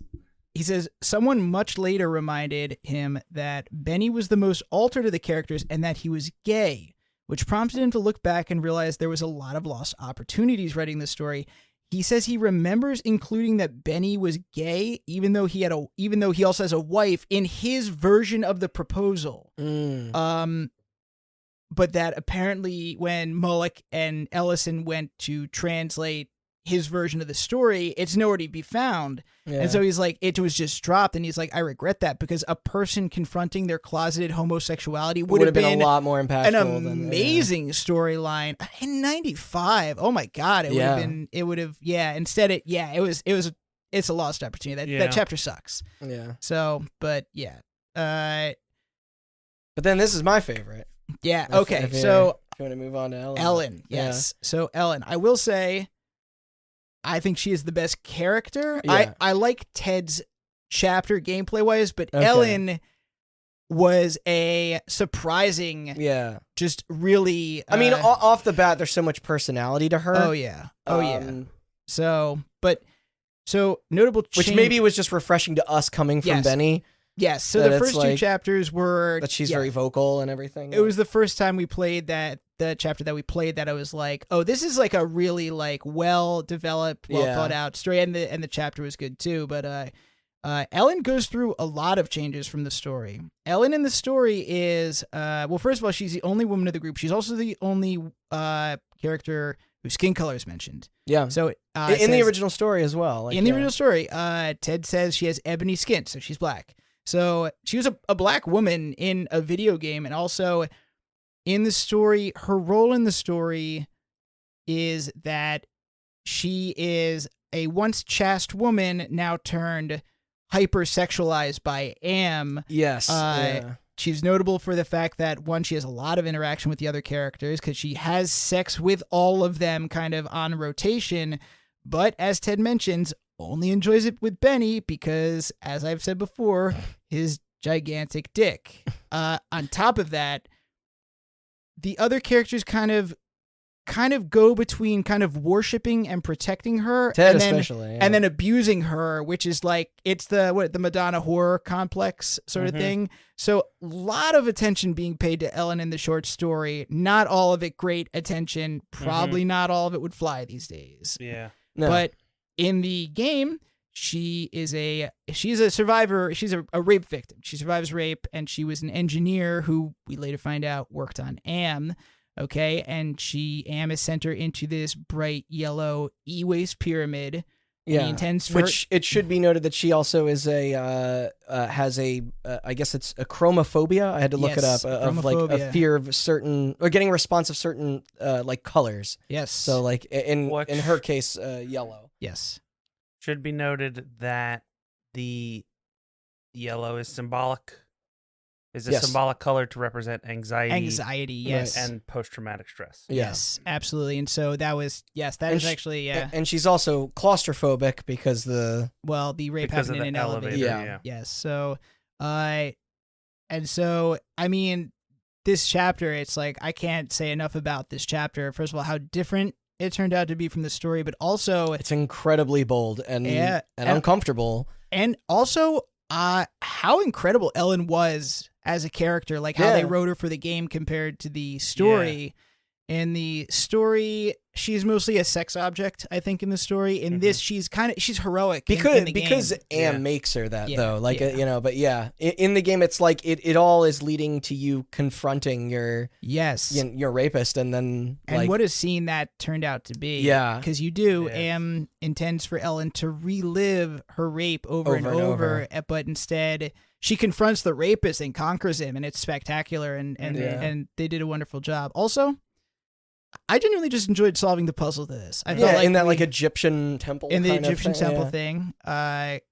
Ellen, like you said, has a great personality. She's very well written. She has a very vibrant personality. She's funny. She's funny to listen She to is, talk yeah. to. Yeah. She's a likable character. And she's very like technically competent in that like you So- like Well, she's an engineer. yes, so, of course, yeah. that is really, I mean, I respect that level of writing. It's like it was probably one of the first video games where you would play as a black woman Yeah. who was a survivor of rape, and she was an engineer and a talented engineer. This is like Yeah. she's a groundbreaking character for 95. Absolutely. I thought it was incredible. And on top of that, I think there are a lot of very satisfying revelations in her chapter regarding more of Am's backstory. You talk to his one of his the failsafe. it was I think it was was a that- component. It was his innocence. So Right, it was like yeah. it was shut down, but really he was kind of stored in like the. But it's like- showing you a weakness in his like yes, and so Yeah. that's cool. And also you find out that Ellen helped program parts of Am, which In it- is In Yeah. addition to that, it is, I think, one of the best chapters in terms of like aha moments, which is always good for one of these point and clicks where it's That's like, very true. oh, here's a computer. Oh, there's a disk tray that's open. Oh, gotta find a disk. Then later you find a disk and you're like, aha. It's almost like a Resident Evil. Like, Oh, here's a robot and he won't let me past this certain point. And then it's like you find a mug and then you have to put water in the mug and throw the water on the robot and short circuit him and then take like a servo out of him and put it in another computer. And it's like all these it's telegraphed well. Yes. As opposed to like Benny's. Yeah. I really enjoy it. As opposed to Benny's where it's just like, hey, get a piece of fruit. All right, feed it to this person. Now get a piece of fruit. Feed it to that person. Get a piece of fruit. Feed it to this person. All right, now the fourth piece of fruit, they're going to chew and spit into your mouth because you're too weak to chew. Yeah, yes, exactly. Wow, okay, this guy, all he thinks about is food. Now I have food. No, you're not supposed to eat it. What you need to do is get this woman to pre-masticate it back into your mouth. And it's like, oh, God, why didn't I think of that? Yeah, so, yeah. We did think of that. It didn't work. That's when we had to insult the guy because we were doing it right, but we were doing it in the wrong order. Yeah, you need to give it to the child first, then the mother. Mm-hmm. Hint, hint, have you ever played this game? Look up Benny's chapter in a guide. So I think this was definitely the part of the game where I really got engaged with the storyline. I was like, I really want to see where this goes now because I was very impressed with this chapter. I loved Ellen's character. She's my favorite character by far. No, for I sure. agree. And so David Sears confirmed that a black woman in a video game suffering the psychic fallout of being raped was intended to like kind of evoke kind of a groundbreaking feeling. I think our Harlan Ellison knew that it was like, this has not been done in games before. And I mean, hasn't been done much since either. No, it's a touchy, rightfully so, touchy subject. This, get ready for this story. Especially to approach this level of thoughtfulness. But, yeah, but wait, get ready for this story. Holy shit. This is like a punch to the gut. Sears wrote the dialogue for the rape scene across several late nights while his infant son was undergoing chemotherapy. To quote him, "One time we shared a room with a teenage girl whose chances weren't good, and she knew it. One night she woke up terrified and had to speak to a nurse before she would calm down. I channeled that memory whilst trying to imagine the terror Ellen would have gone through in confronting her rapist." Jesus fucking Christ. What the fuck? Oh my God. Like, you start out with his infant son is undergoing chemotherapy, and then you find out about this poor teenage girl, and it's like, oh my God. Yeah, that's intense. Yeah. I read that story, and I was like, wow, that is a good punch. So, but then, so now we're 2 chapters away. We saved Ted for last since he was kind of the main character. Yeah, what's our boy Gorrister up to? Gorrister. So I like Gorrister's chapter a lot too. Actually. I like the where it takes place. It's the most like visually interesting. Yes, that is, yeah. So you're on like a fucking Zeppelin over the. It was a very desert. entertaining chapter. So in the story, there's not much said about Gorrister except that he was a social activist, turned apathetic and listless. In the game, he has his backstory's been entirely rewritten. Yeah. So it's a lot more realized. It's a lot more realized. So in the game, he suffers extreme feelings of guilt over putting his wife in a mental institution, locking her away. He feels very bad about it.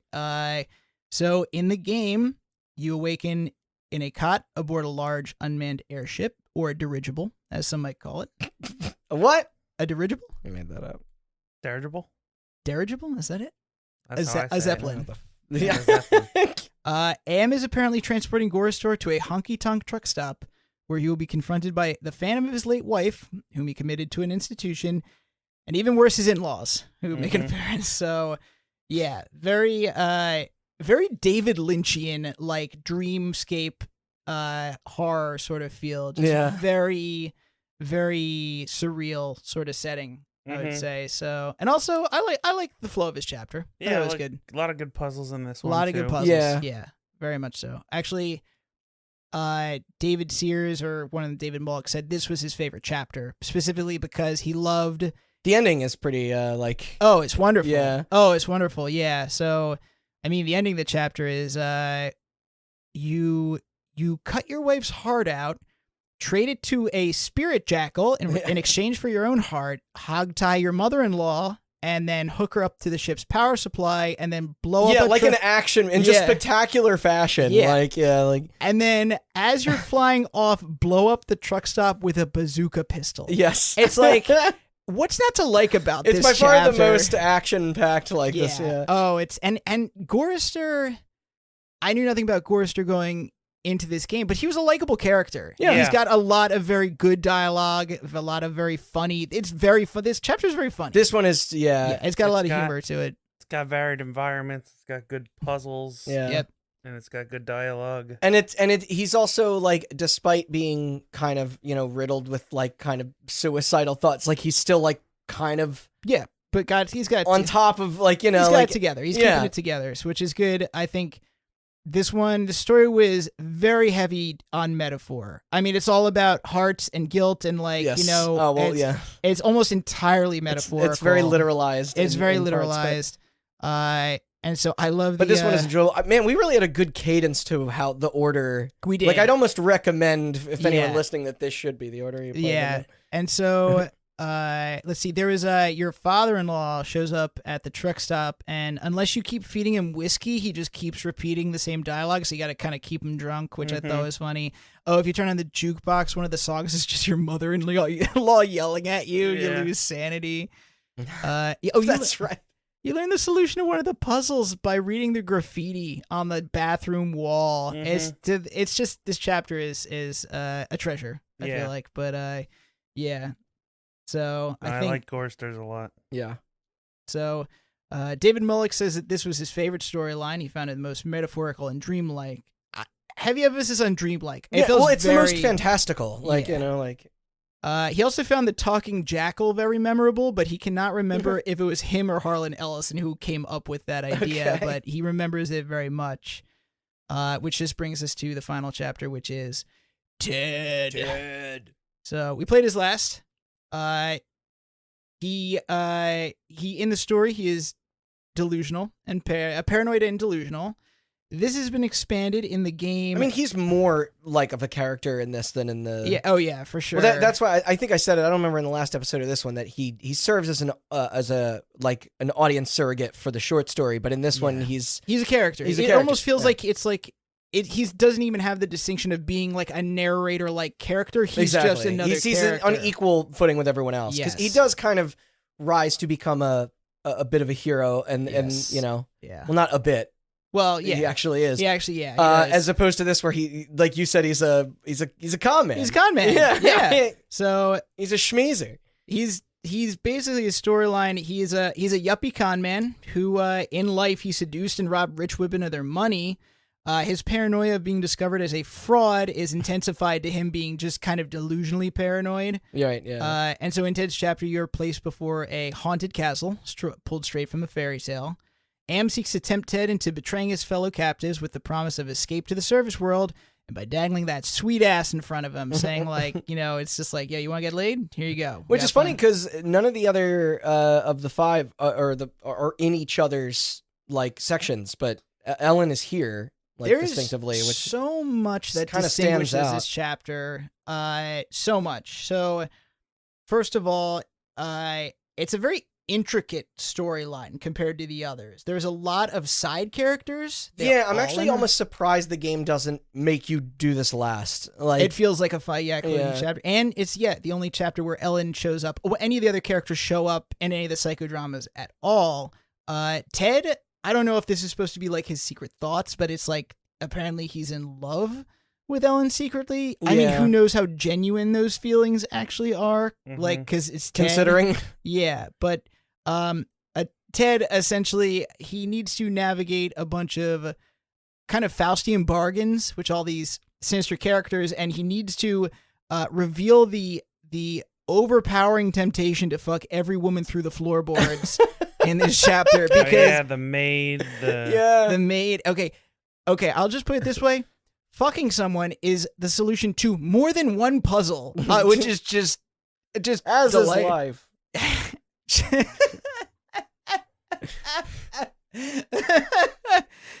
But yeah, there's a lot of really great side characters in this too. Yeah. The devil I thought was good. I thought Oh right, yeah. I thought Surgat, the demon, was really funny. I thought the witch was funny. The maid was funny. I thought Which they're just kind of manifestations of like they're archetypes. Yeah. Yes. And so the whole point of this chapter was that fairy tales are very moralizing, and so that played well. Oh, with, good point. The theme was essentially, can you avoid temptation to free Ellen's soul? Essentially, They found a way to make that like Castlevania aesthetic like fit. Like, yeah.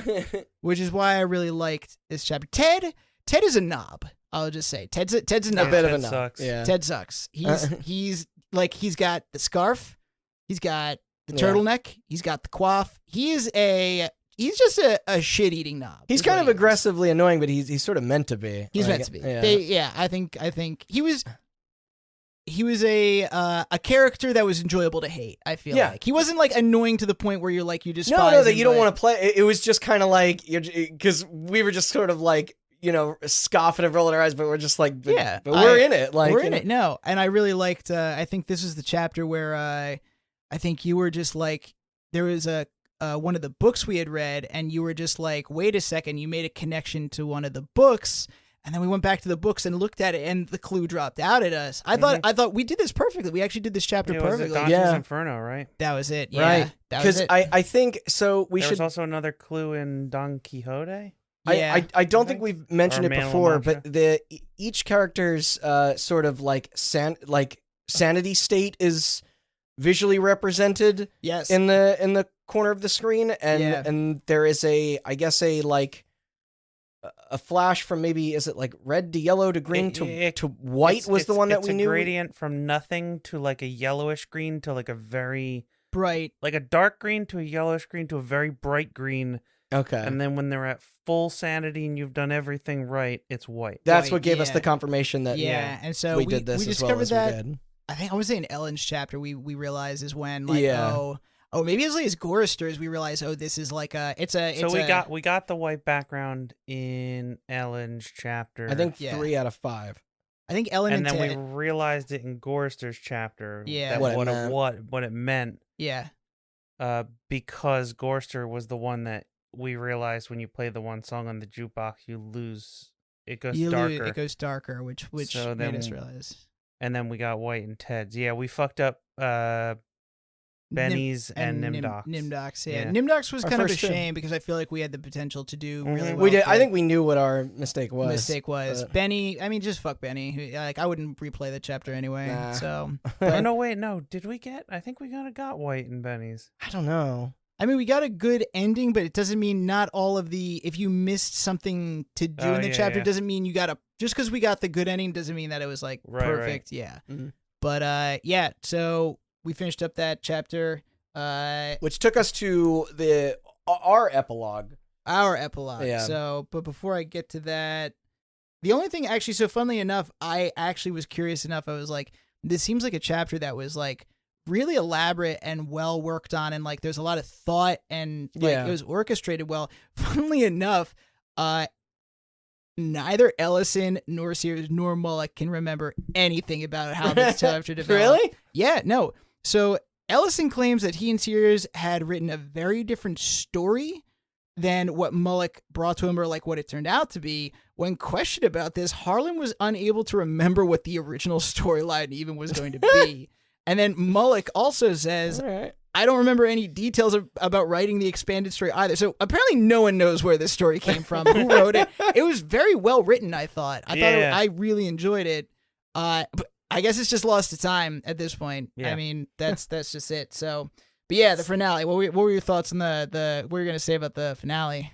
Oh, well, I was going to, so you can, give me a correction if I'm wrong here, but the game does give you the option of who you want to play for the epilogue. Yes. And I don't know if that directly is like, will determine. Oh, yeah. Okay. Let me tell you. Yeah, because I mean, I'm sure you'll get into it, but what we did is we got one of the many bad endings, which is kind of the classic of getting turned into the. But then we did watch.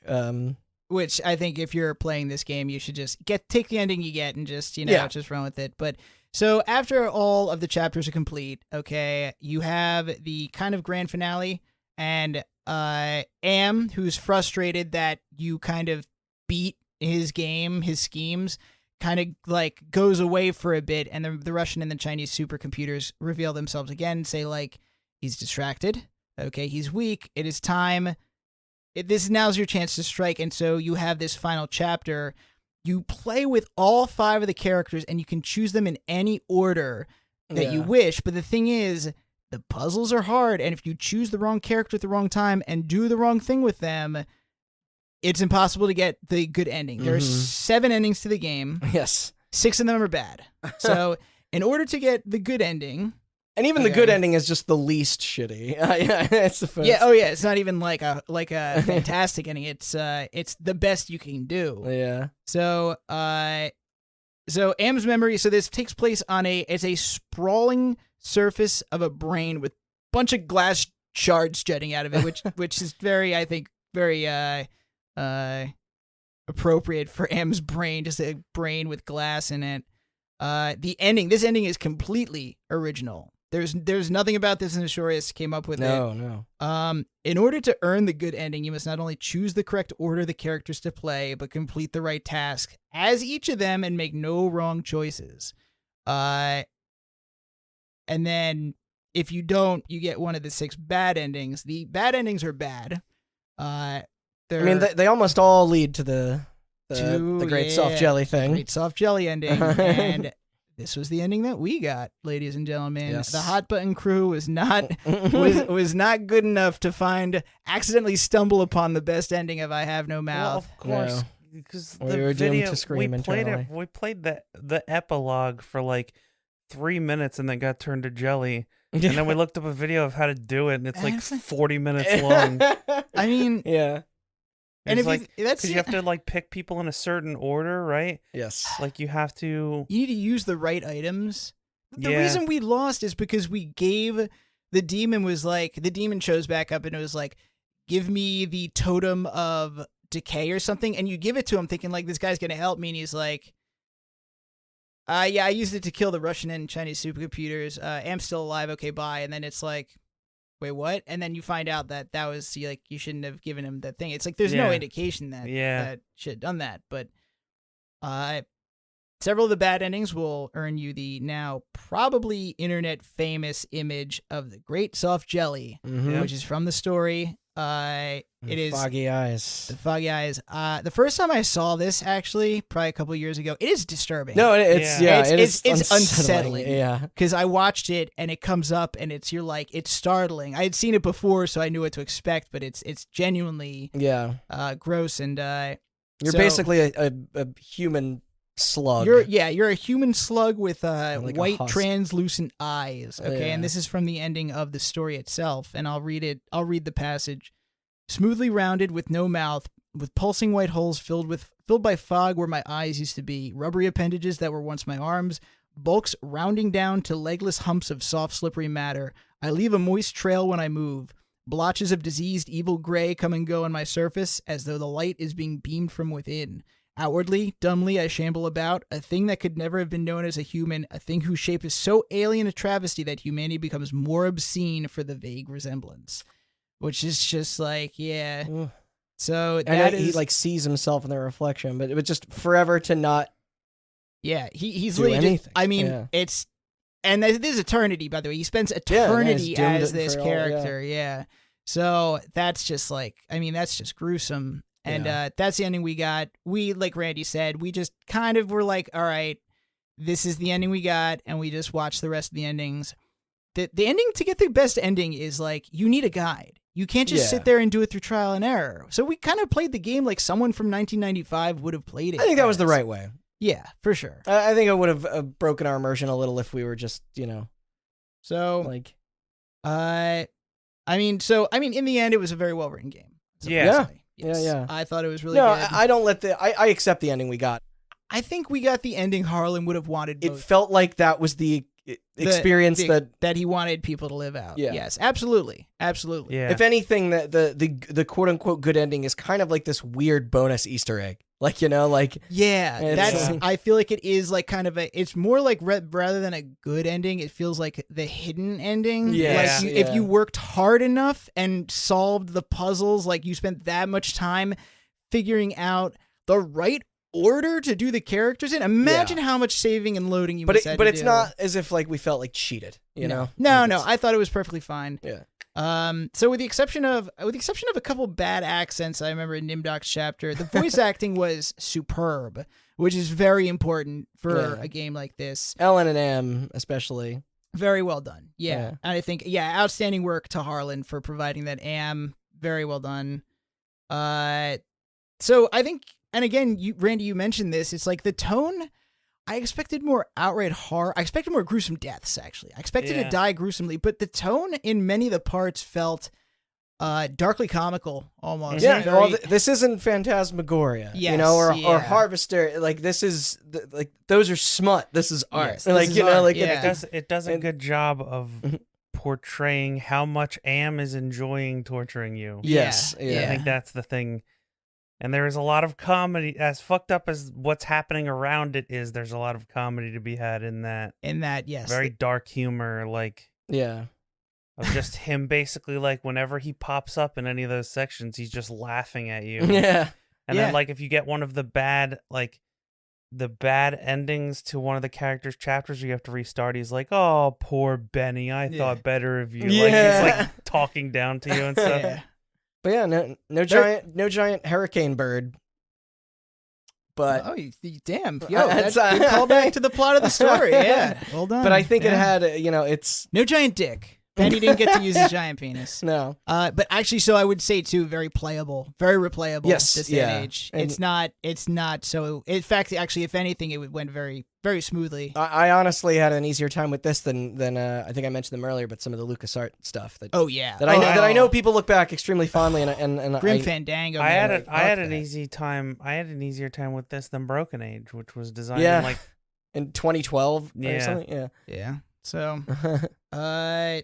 So, and the game had a little literary merit that just gets overlooked. Everybody remembers the grim reputation, but it's like there's a kind of a hint book in your inventory that's the hint is historical and cultural reference that is a riddle to where you need to go next. Yeah. And it's like it's got like it's well done. It's I like mean, Bible verses and definitions. yeah, and like, And some of the more horrific things we described, a lot of it is more left up to your personal, filling in the blanks of. So interpretation of it. definitely, if you were thinking about playing it, it's worth. we playing recommend through. it. Once again, It's like $5 or something on GOG's Steam. once again, very similarly to Crazy. Night Trap.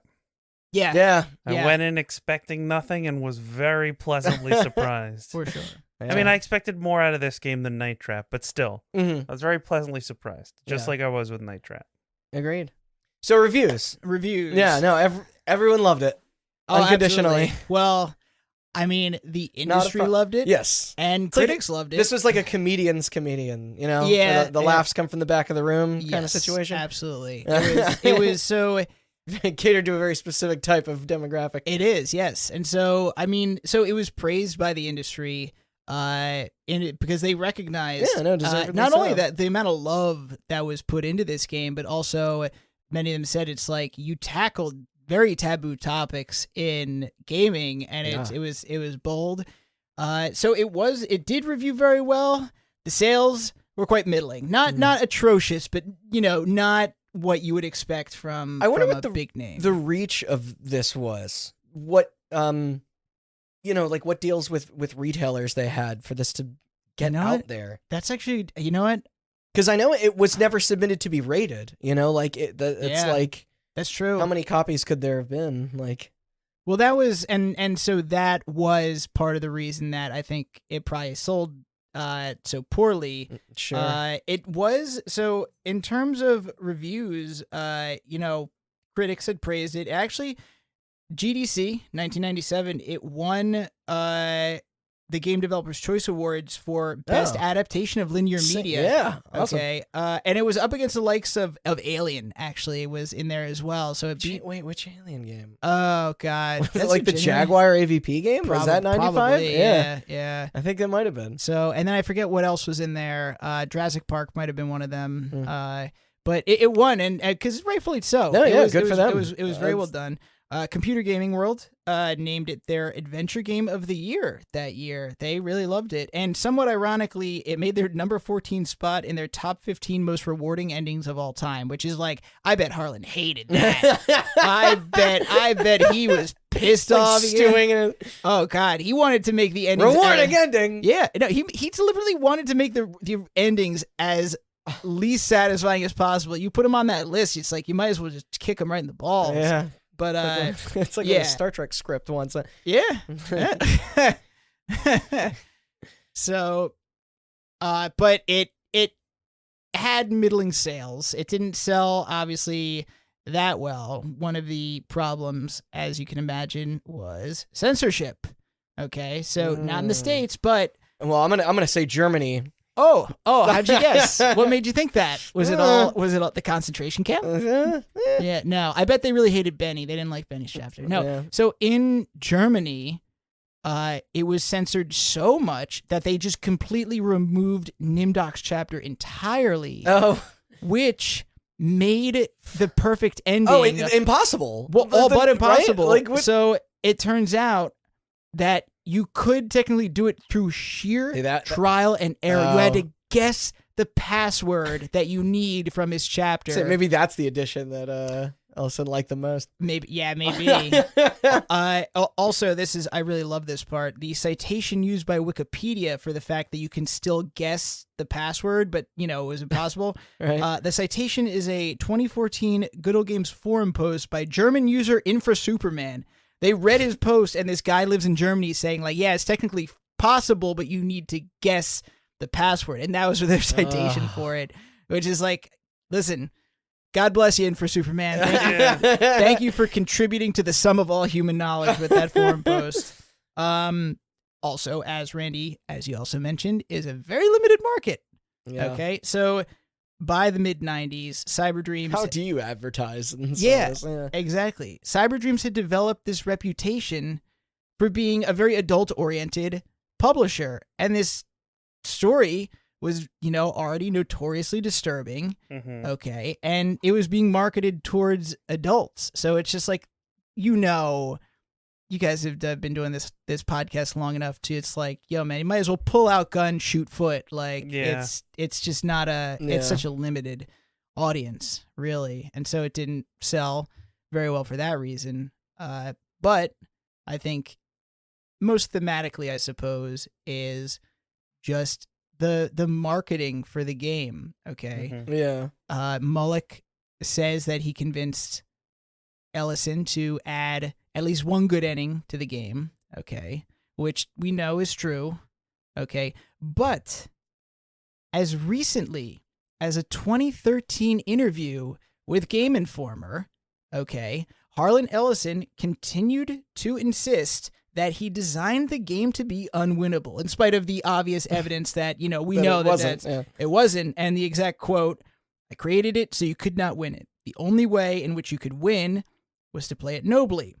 The more nobly you played it, the closer to succeeding you would come, but you could not actually beat it, and that annoyed the hell out of people." I think, Randy, you already mentioned this as well, and in many ways, he was kind of right. The game's ending is impenetrable. Yeah. Yeah, it's true. It's funny because him saying like the noble path is the one to victory. Like, did he have kind of a perception that gamers wouldn't take those options if given the choice? But that's not. That is a genuinely good question, actually. I think he designed... Not that they're upfront about, like... No, I think he designed the game. I think he wanted the gamers to play it nobly as possible, because it's hard to play the game. It's hard to get far in the game if you don't play it nobly. But I think that he wanted... what happened was he made this game as art, not a product to sell, So it was just like, he kind of got his wish. I think he would be pleased by the fact that the game didn't sell that well and a lot of people didn't really. Sure. No, he's not driven by money or success. Like, it's. Yeah. And think about this too. He doesn't want anything to come at the expense of his artwork. Yeah. So, he got his wish, I think. I think he probably got the product that he wanted. Yeah. And if you think about it, in this era of the then nascent internet, you like coming across a guide to this game would have been tough. Coming across another soul who bought this fucking game and then managed to stumble through its Rubik's Cube of an endgame. There's probably some good, like, now defunct forums out there from the mid-90s of, like... I was just thinking of Usenet. Folks, like, figuring this shit out. I was like, imagine digging up these Usenet posts about, like, yo, did anybody buy this Harlan Ellison game? How the fuck do you beat this? It is. That's, like, the type of thing where it's, like, you figure out the solution by, like, going on forums and chat rooms and stuff. I mean, it's like a Fez or PT, you know, like, so many years later. Like, but... Bottom line, you know, I think Harlan got what he wanted. It didn't sell very well. At least it didn't bomb, I would say, which is, you know, better than, you know, it having middling sales. I mean, enough for Cyberdreams, I guess, to develop two more games and survive for 2 more years. Oh, and that brings us 97. Okay. That brings us to the next part of our story, because as you shall see, I Have No Mouth was basically their magnum opus. Yeah. Okay. So then they developed, Croc 2 or something? Yeah. I love the examples that your brain comes up with. Like, it's just like, you think, like, what's a mediocre game from the 90s? Croc 2. It's like, well, I guess you're right. It was very mediocre. Yeah. No, don't reward him. Sold the book fairs. So, as you mentioned, 2 more games. So one was Darkseid 2, the sequel. Okay. It got a sequel. I think it, you know, it probably, they work with Geiger again. I think it did pretty well. Then Dark Noir, which they worked with a guy, Jeff Blythe, who I've never heard of. And he was some director. There was some Disney attachment to his name, but he was not. And that was it. Then they closed their doors in 1997. 2 years. 2 years after I Have No Mouth. That's and a 2 shame. years later. Okay. And this was largely due to the fact that they never finished any of the games they started making, truly. I wonder what Holdings Group picked that up. I mean, like, for this to get a GOG release or Steam releases. You're asking all the right questions, my friend, and I've got your answers. So, the thing you need to...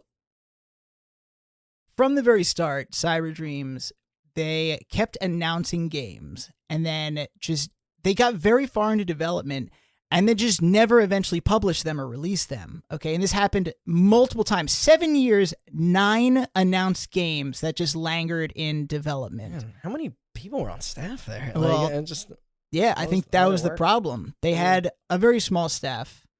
Rather than over time building the in-house talent, I think it stayed kind of a small company.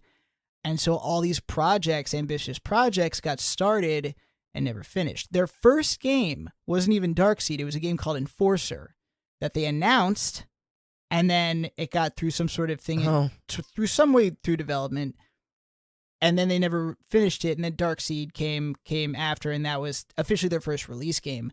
In 1992, they announced a Gary Gygax collaborated RPG called Hunters of Raw. Gary Gygax is the biggest name in role-playing, okay?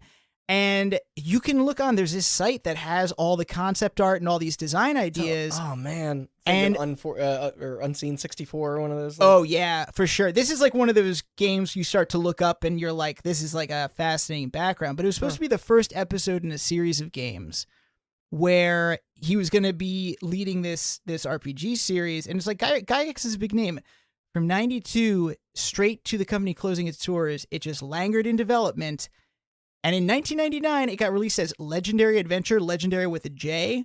But like that is kind of just an idea of the opportunities that they let slip through their fingers, essentially. Dang, man. So another big thing They had some connections.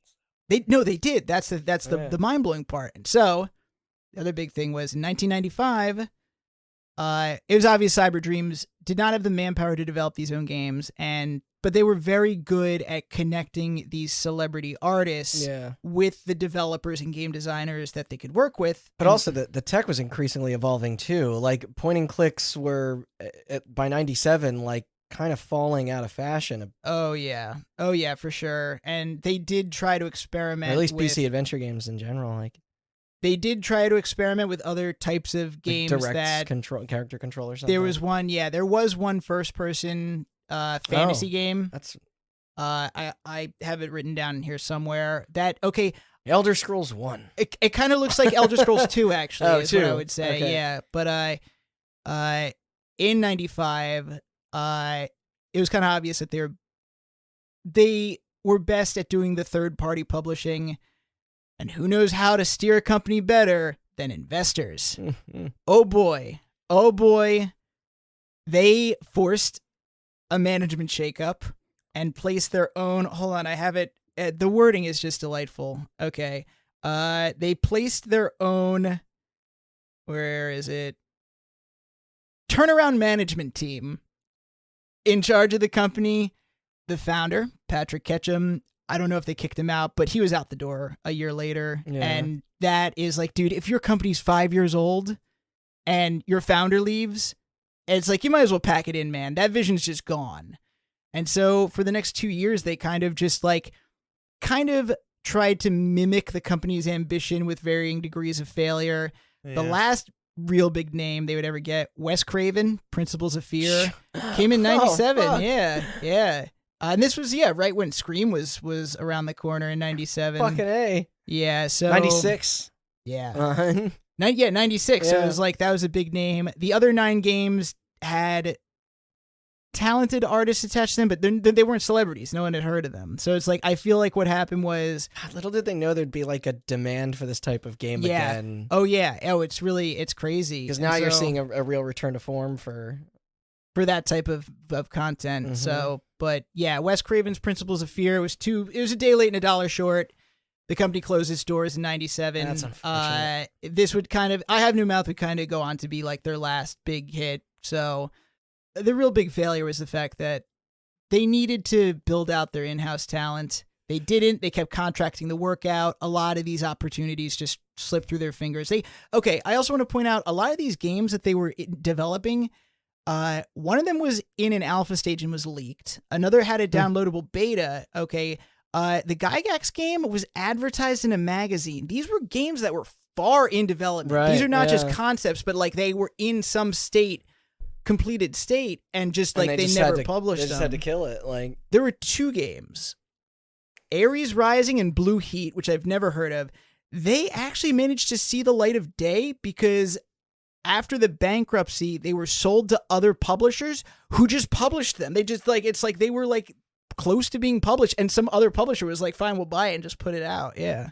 Huh. So, but I yeah. had no idea. Like Yeah. Huh. So It's very reminiscent of Telltale. I almost brought that Oh, up earlier. That It is- just like the working with properties and kind of like ballooning to more than what you're capable of. Like that is such an apt yeah. exact metaphor. Yeah. Well, the only Yeah. difference is that Telltale kind of ballooned too big. They kept growing their staff. Yeah, To the they, point they, where- they relocated their offices to To the point where every game was like make or break, and then they broke. they broke. Yeah. Right.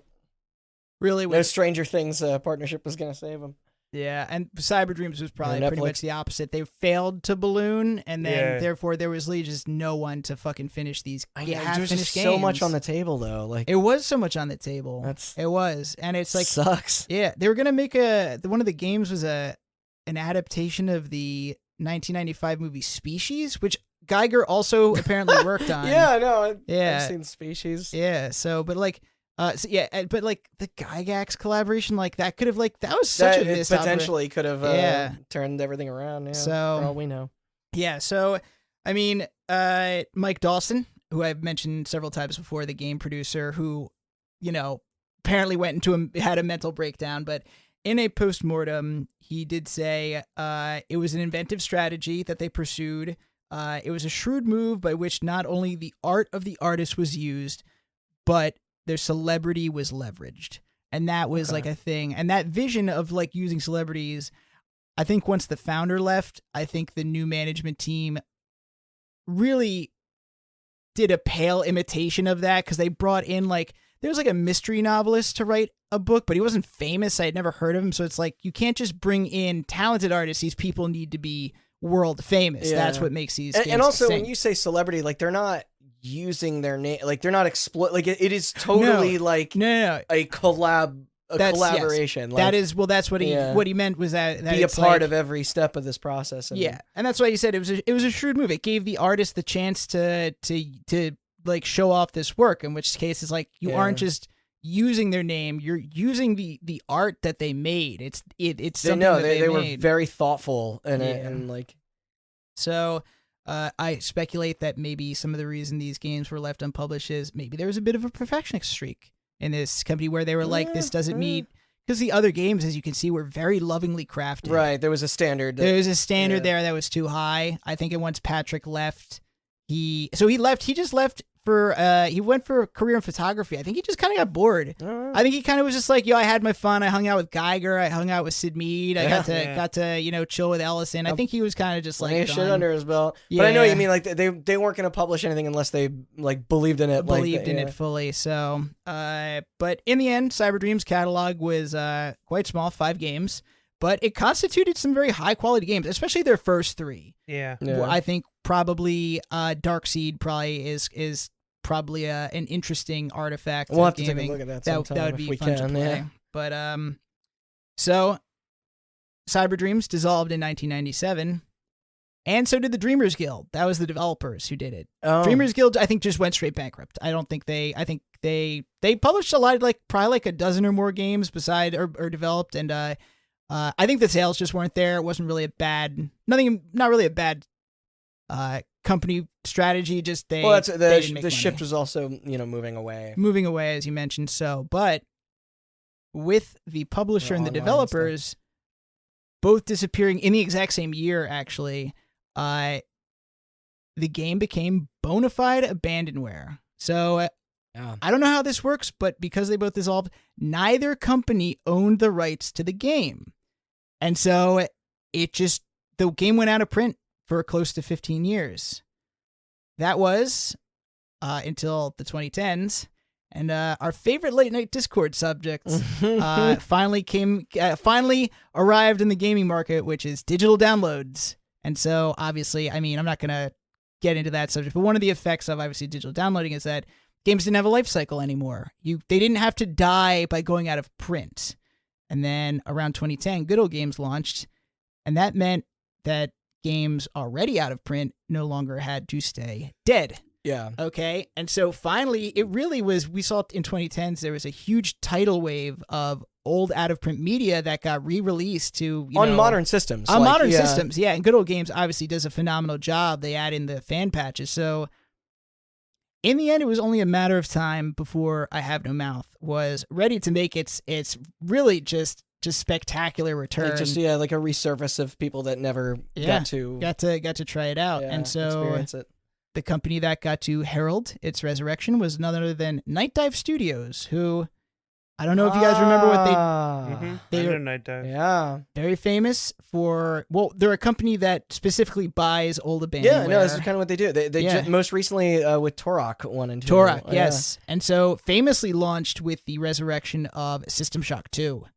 Yes. Yeah. I don't know if they're in charge of the 3 or remake or what's going on there, but no idea. But Night Dive is a big name, and they're big fans. They clearly love doing this, and it wasn't doing the Lord's work with this art preservation aspect of they are for sure. And not only that, but it wasn't long after their founding. So the company was founded in 2013. By September 2013, I Have No Mouth was in their scope. Oh yeah. This was not like it took long for them to get it. I think this was very early on their priority list. They knew. And so September 2013, Good Old saw release on Good Old Games. Steam release not long after, same year. And since then, it has snowballed into a very hardcore following of enthusiasts and fans, for sure. And funnily enough, when it once had difficulty with its disturbing content and shocking material, it's found new life among an audience that is not only desensitized to its shock, but now actively seeks that shock out. I feel like, yeah. Yeah. Yeah, no, Yeah. So, Night Dive is doing the System Shock remake. okay. Yeah. So, No, that's why I said I was just like, nope. That you described like it's just you know you want to dabble with the darker side of gaming. It's, yeah. I think people nowadays, that's where you go. That's how you. Yeah, they fascinated. They eat that stuff up with a spoon these days. It was like, it's almost too good to be true of a game to find, you know? Same with Harvester, I think, is like you said, very good. So it's definitely, it has definitely found a new life. I think it's probably getting the attention that it deserves. It's, I was thinking. Night Dive also re-released Harvester. Yes. Yeah. Okay. Yeah. I think I'm gonna play that game. I think Phantasmagoria might have been them as well. Yeah. And Night Trap. And they also did the recent remake of Quake that just came out. Oh, that's a good remake. Yeah. All of these games, all those games you just mentioned, Harvester, Phantasmagoria, it's like those are like, those are ripe for the picking. I will say that, that I Have No Mouth is like the perfect thing to be remade. Yeah. Like I really like one day maybe. I think guess you would have to find I think it's primed to be like, because you can keep intact a lot of those elements that Ellison had, but then that are still relevant, but just give it a modern treatment. Yeah. So punch up Benny's chapter. Yeah. Actually, I mean, imagine redoing that chapter with the better storyline of him coming to terms with his homosexuality. Like, what if he was a closeted gay man? Like, and that was his thing. It's like, that would be interesting. Even if it wasn't in the gaming space, it's like I'm kind of surprised this never was. The novelization. No attempt to revisit, or just the novelization of the game, or as a game from 1995, a TV show or film, even. That's So they should turn it into a first-person shooter. That's my input. The only award that would win is like the worst adaptation of like a linear narrative. But as for Harlan Ellison, he did pass away in 2018, but obviously had plenty of time to reflect upon all of this. From interviews, he seemed very pleased with how the product turned out. He never put it down. He never said it turned out awful, I don't like it. He seemed pleased. In fact, if anything, I think he was genuinely tickled by the fact that it didn't sell that well, and he thought people were annoyed. Still continued to insist that he made it unbeatable. Which fine, just let him, if that's how he felt. In terms of sales. This I kind of like. I want to know. Is that information out there? I don't know the sales numbers that he got, but he says, in terms of royalties, he made basically no money off of this game because obviously the company closed up within 2 years, and a lot of royalties are like they're perpetual, so you expect to make the money back over time versus like upfront sum. He claims. And I mean, Harlan strikes me as a dude who is prone to exaggeration, but he claims that when Cyberdreams went belly up, the CEO absconded with all the company's money, his royalties included. So he basically says that the CEO stole the money, which I could not find any verification or validation for this information, but what a story that would be. Seriously. It's like, so also at that point, MGM was the distributor of the game. And so, they were still around for him to talk to about money. The settlement came to almost nothing. Not one to take one lying down and just chalk it up to a loss. He negotiated for some of the lost cash in the form of unsold units of the game and several thousands of the mouse pads that came in the game box. And that leads us to our final note of the night. Two of them, actually. Together, Randall, where do you think all of those unsold physical copies of the game might have ended up? Who do you think might have found those? Oh, we have a winner. Limited Run Games. I was pointing to a piece of our decor in the studio of the limited physical release of Night Trap. Yes. Limited Run Games. Okay. And this is just a mind-blowing coincidence. On August Nobody saw 10th this coming. On August 10th. Well, actually, August 9th, they announced it. The night before they were going to do it. On Yeah, August... they deleted the tweet immediately. Right. Yeah. Oh, they deleted it. Mm-hmm. Oh, my God. On August But 10th. Randy screenshotted it. I did. Yeah. Nothing gets past me Oh, God. Just when it comes to dude, a Twitter feed with a rare script. pressings of Yeah.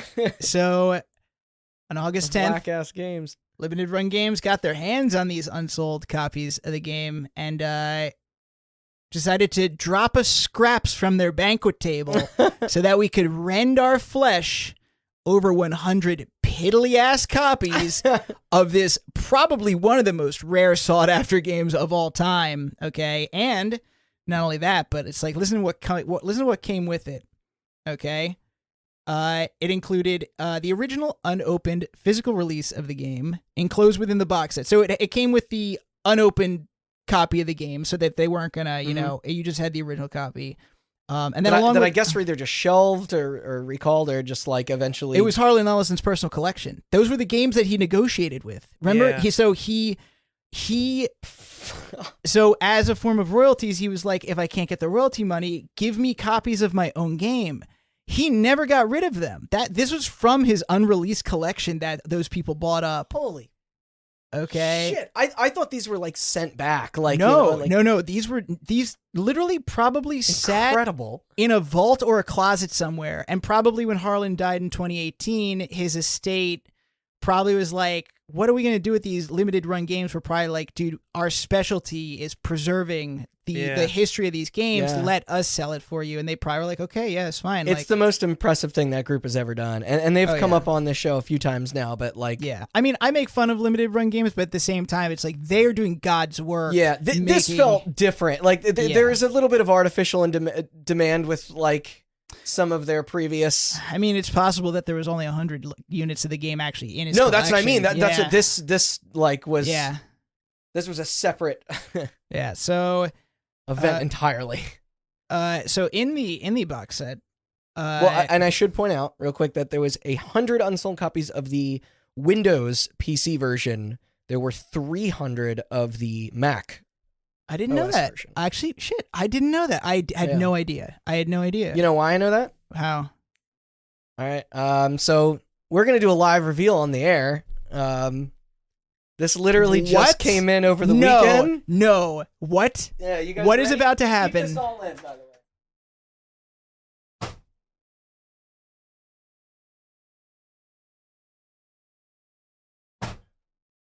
There is no fucking way. An audio unboxing. Ladies and gentlemen, he is pulling out.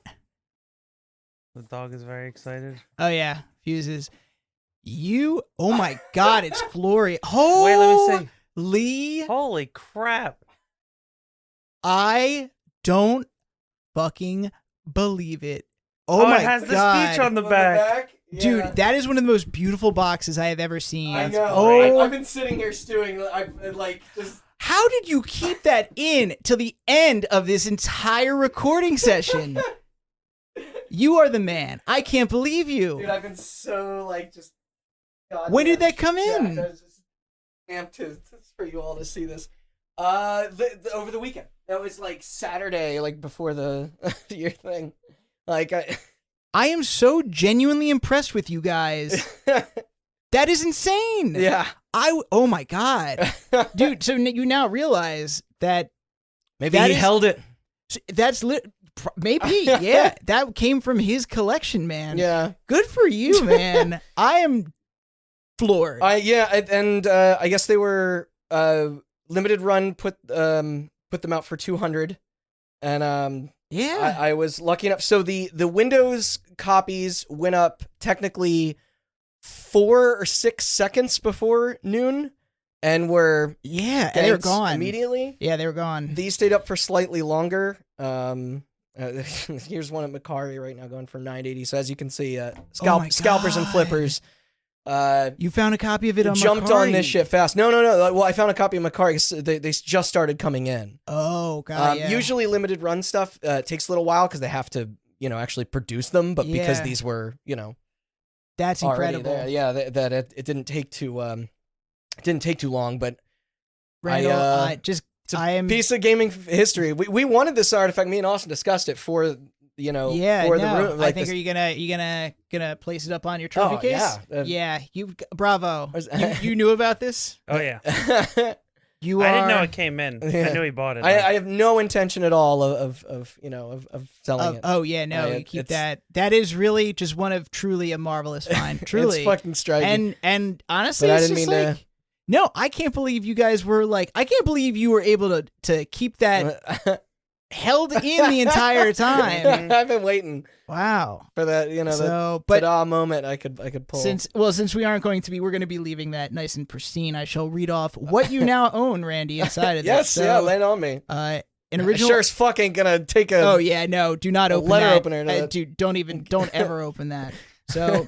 The original unopened physical release of the game enclosed within the box. So within the box there is a 95 copy of that of the box itself in there. It comes with a mouse pad bearing Harlan's face, so one of the mouse pads. A hate USB drive, so just a USB drive with hate printed on the side. Yeah, it's a little goopy looking. It's weird. Yeah. A face mask, of course. Oh. Yeah. That's very relevant at the time. So. Yeah. A foil sticker, an enamel pin, and an individually numbered lithograph. So basically the number of the collector item. So, and to top it all off, that sticker. the best thing in this box by far, a bronze cast figurine of the Great Soft Jelly is in that box, which is just imagine the reaction of that having that on your desk. So. As you mentioned, the collector's edition was $200 on limited run games, limit 1 per customer. Yeah, that did not stop the game from selling out before the second hand even passed the 12. Yeah. No, I was pissed because I was going for the Windows version and yeah. So just to put that in perspective, within milliseconds they collected $20,000 instantly, which is like, my God. Not to mention. The 300 Mac copies would be an additional 60,000.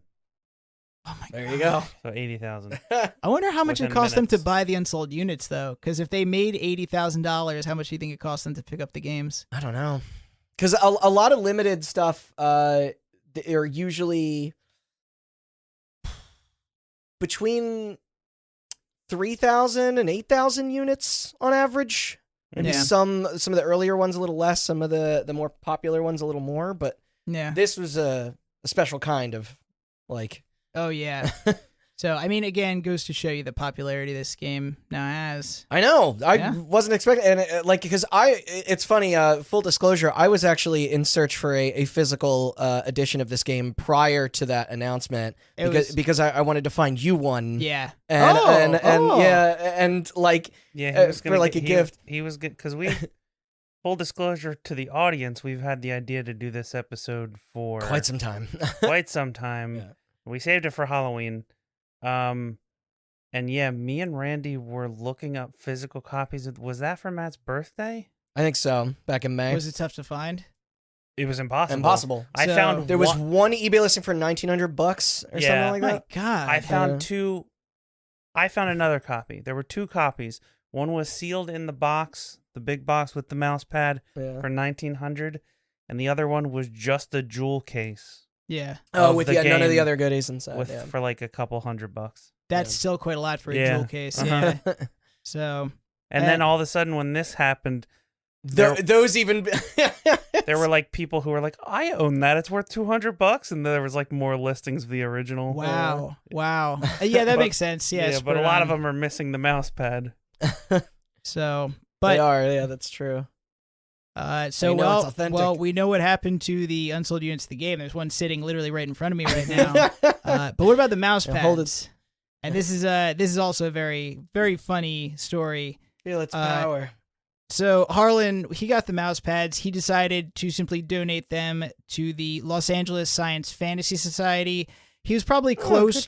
He was probably close to these people. A lot of fantasy and sci-fi authors get close to like these societies because they're his fans essentially. Yeah. So this society was responsible for the running the North American Science Fiction Convention, also in Los Angeles.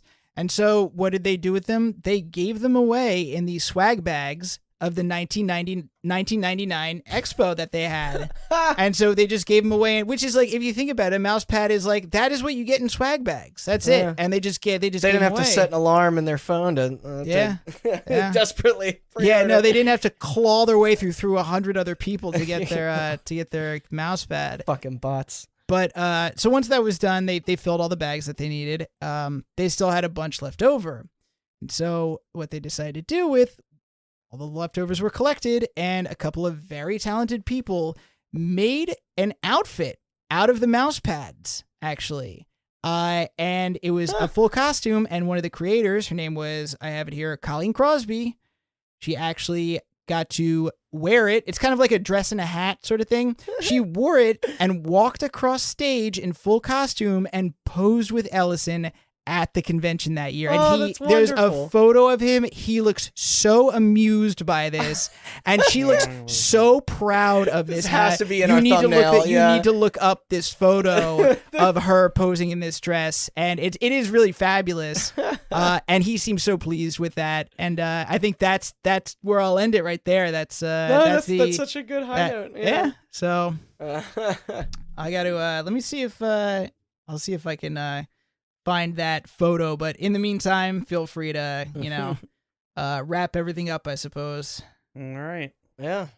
Well, thanks, Matt, for hosting. Oh, yes. A million thank yous to you sincerely. Ask me anytime. Yeah, it's been a hell of a 4 hours. I can't believe. Yeah, it's 12:30 in the morning. Yeah. Yeah. Wow. But, and thank you all for listening. If you want to know more about some of the other stuff we mentioned, or we got. Oh yeah, this is just the beginning. We're coming up on 100 episodes. Yeah, you are. Sometime next year, we got this will be 90, 91, something like that. Yeah, we're getting there. You can find all of our episodes and more, and the Halloween episodes to come, and our anniversary coverage and our Game of the Year coverage, all that. And if you're into that creepy stuff like us, then dig into our 2018 and 20. How long have we been doing this? 2019 and 2020 Halloween. Yeah. I found it, by the way, the photo of it's on Moby Games of all things. Moby Games. You used to write for them. Yeah, I used to get a lot of. Yeah, I like that. I mean, they're a great resource for this type of historical. Oh content yeah, they have a lot of finer details. So check it out. Look at how pleased she looks, and look at how amused he looks. It's just a wonderful, and it's very 90s flash photography photo for sure. God. Yeah, it's wonderful. Show Randy. It's just straight up. She made an entire dress, or I guess they made an entire dress out of it, which is just wonderful. Sick. That's a very 90s sci-fi fan thing to do.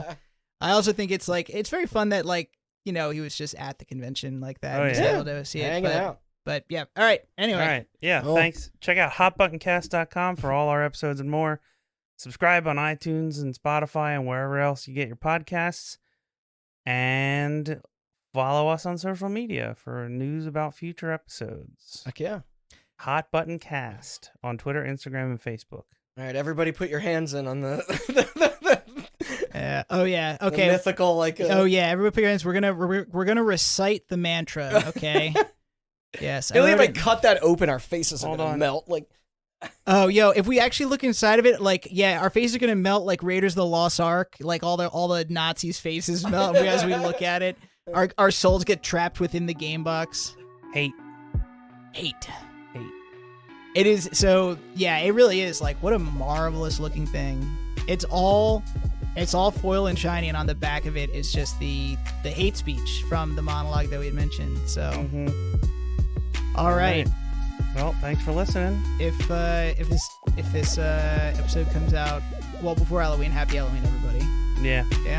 No, it's not gonna come out before Halloween. Not soon. Goodbye. Goodbye. Good night, everybody. Good night.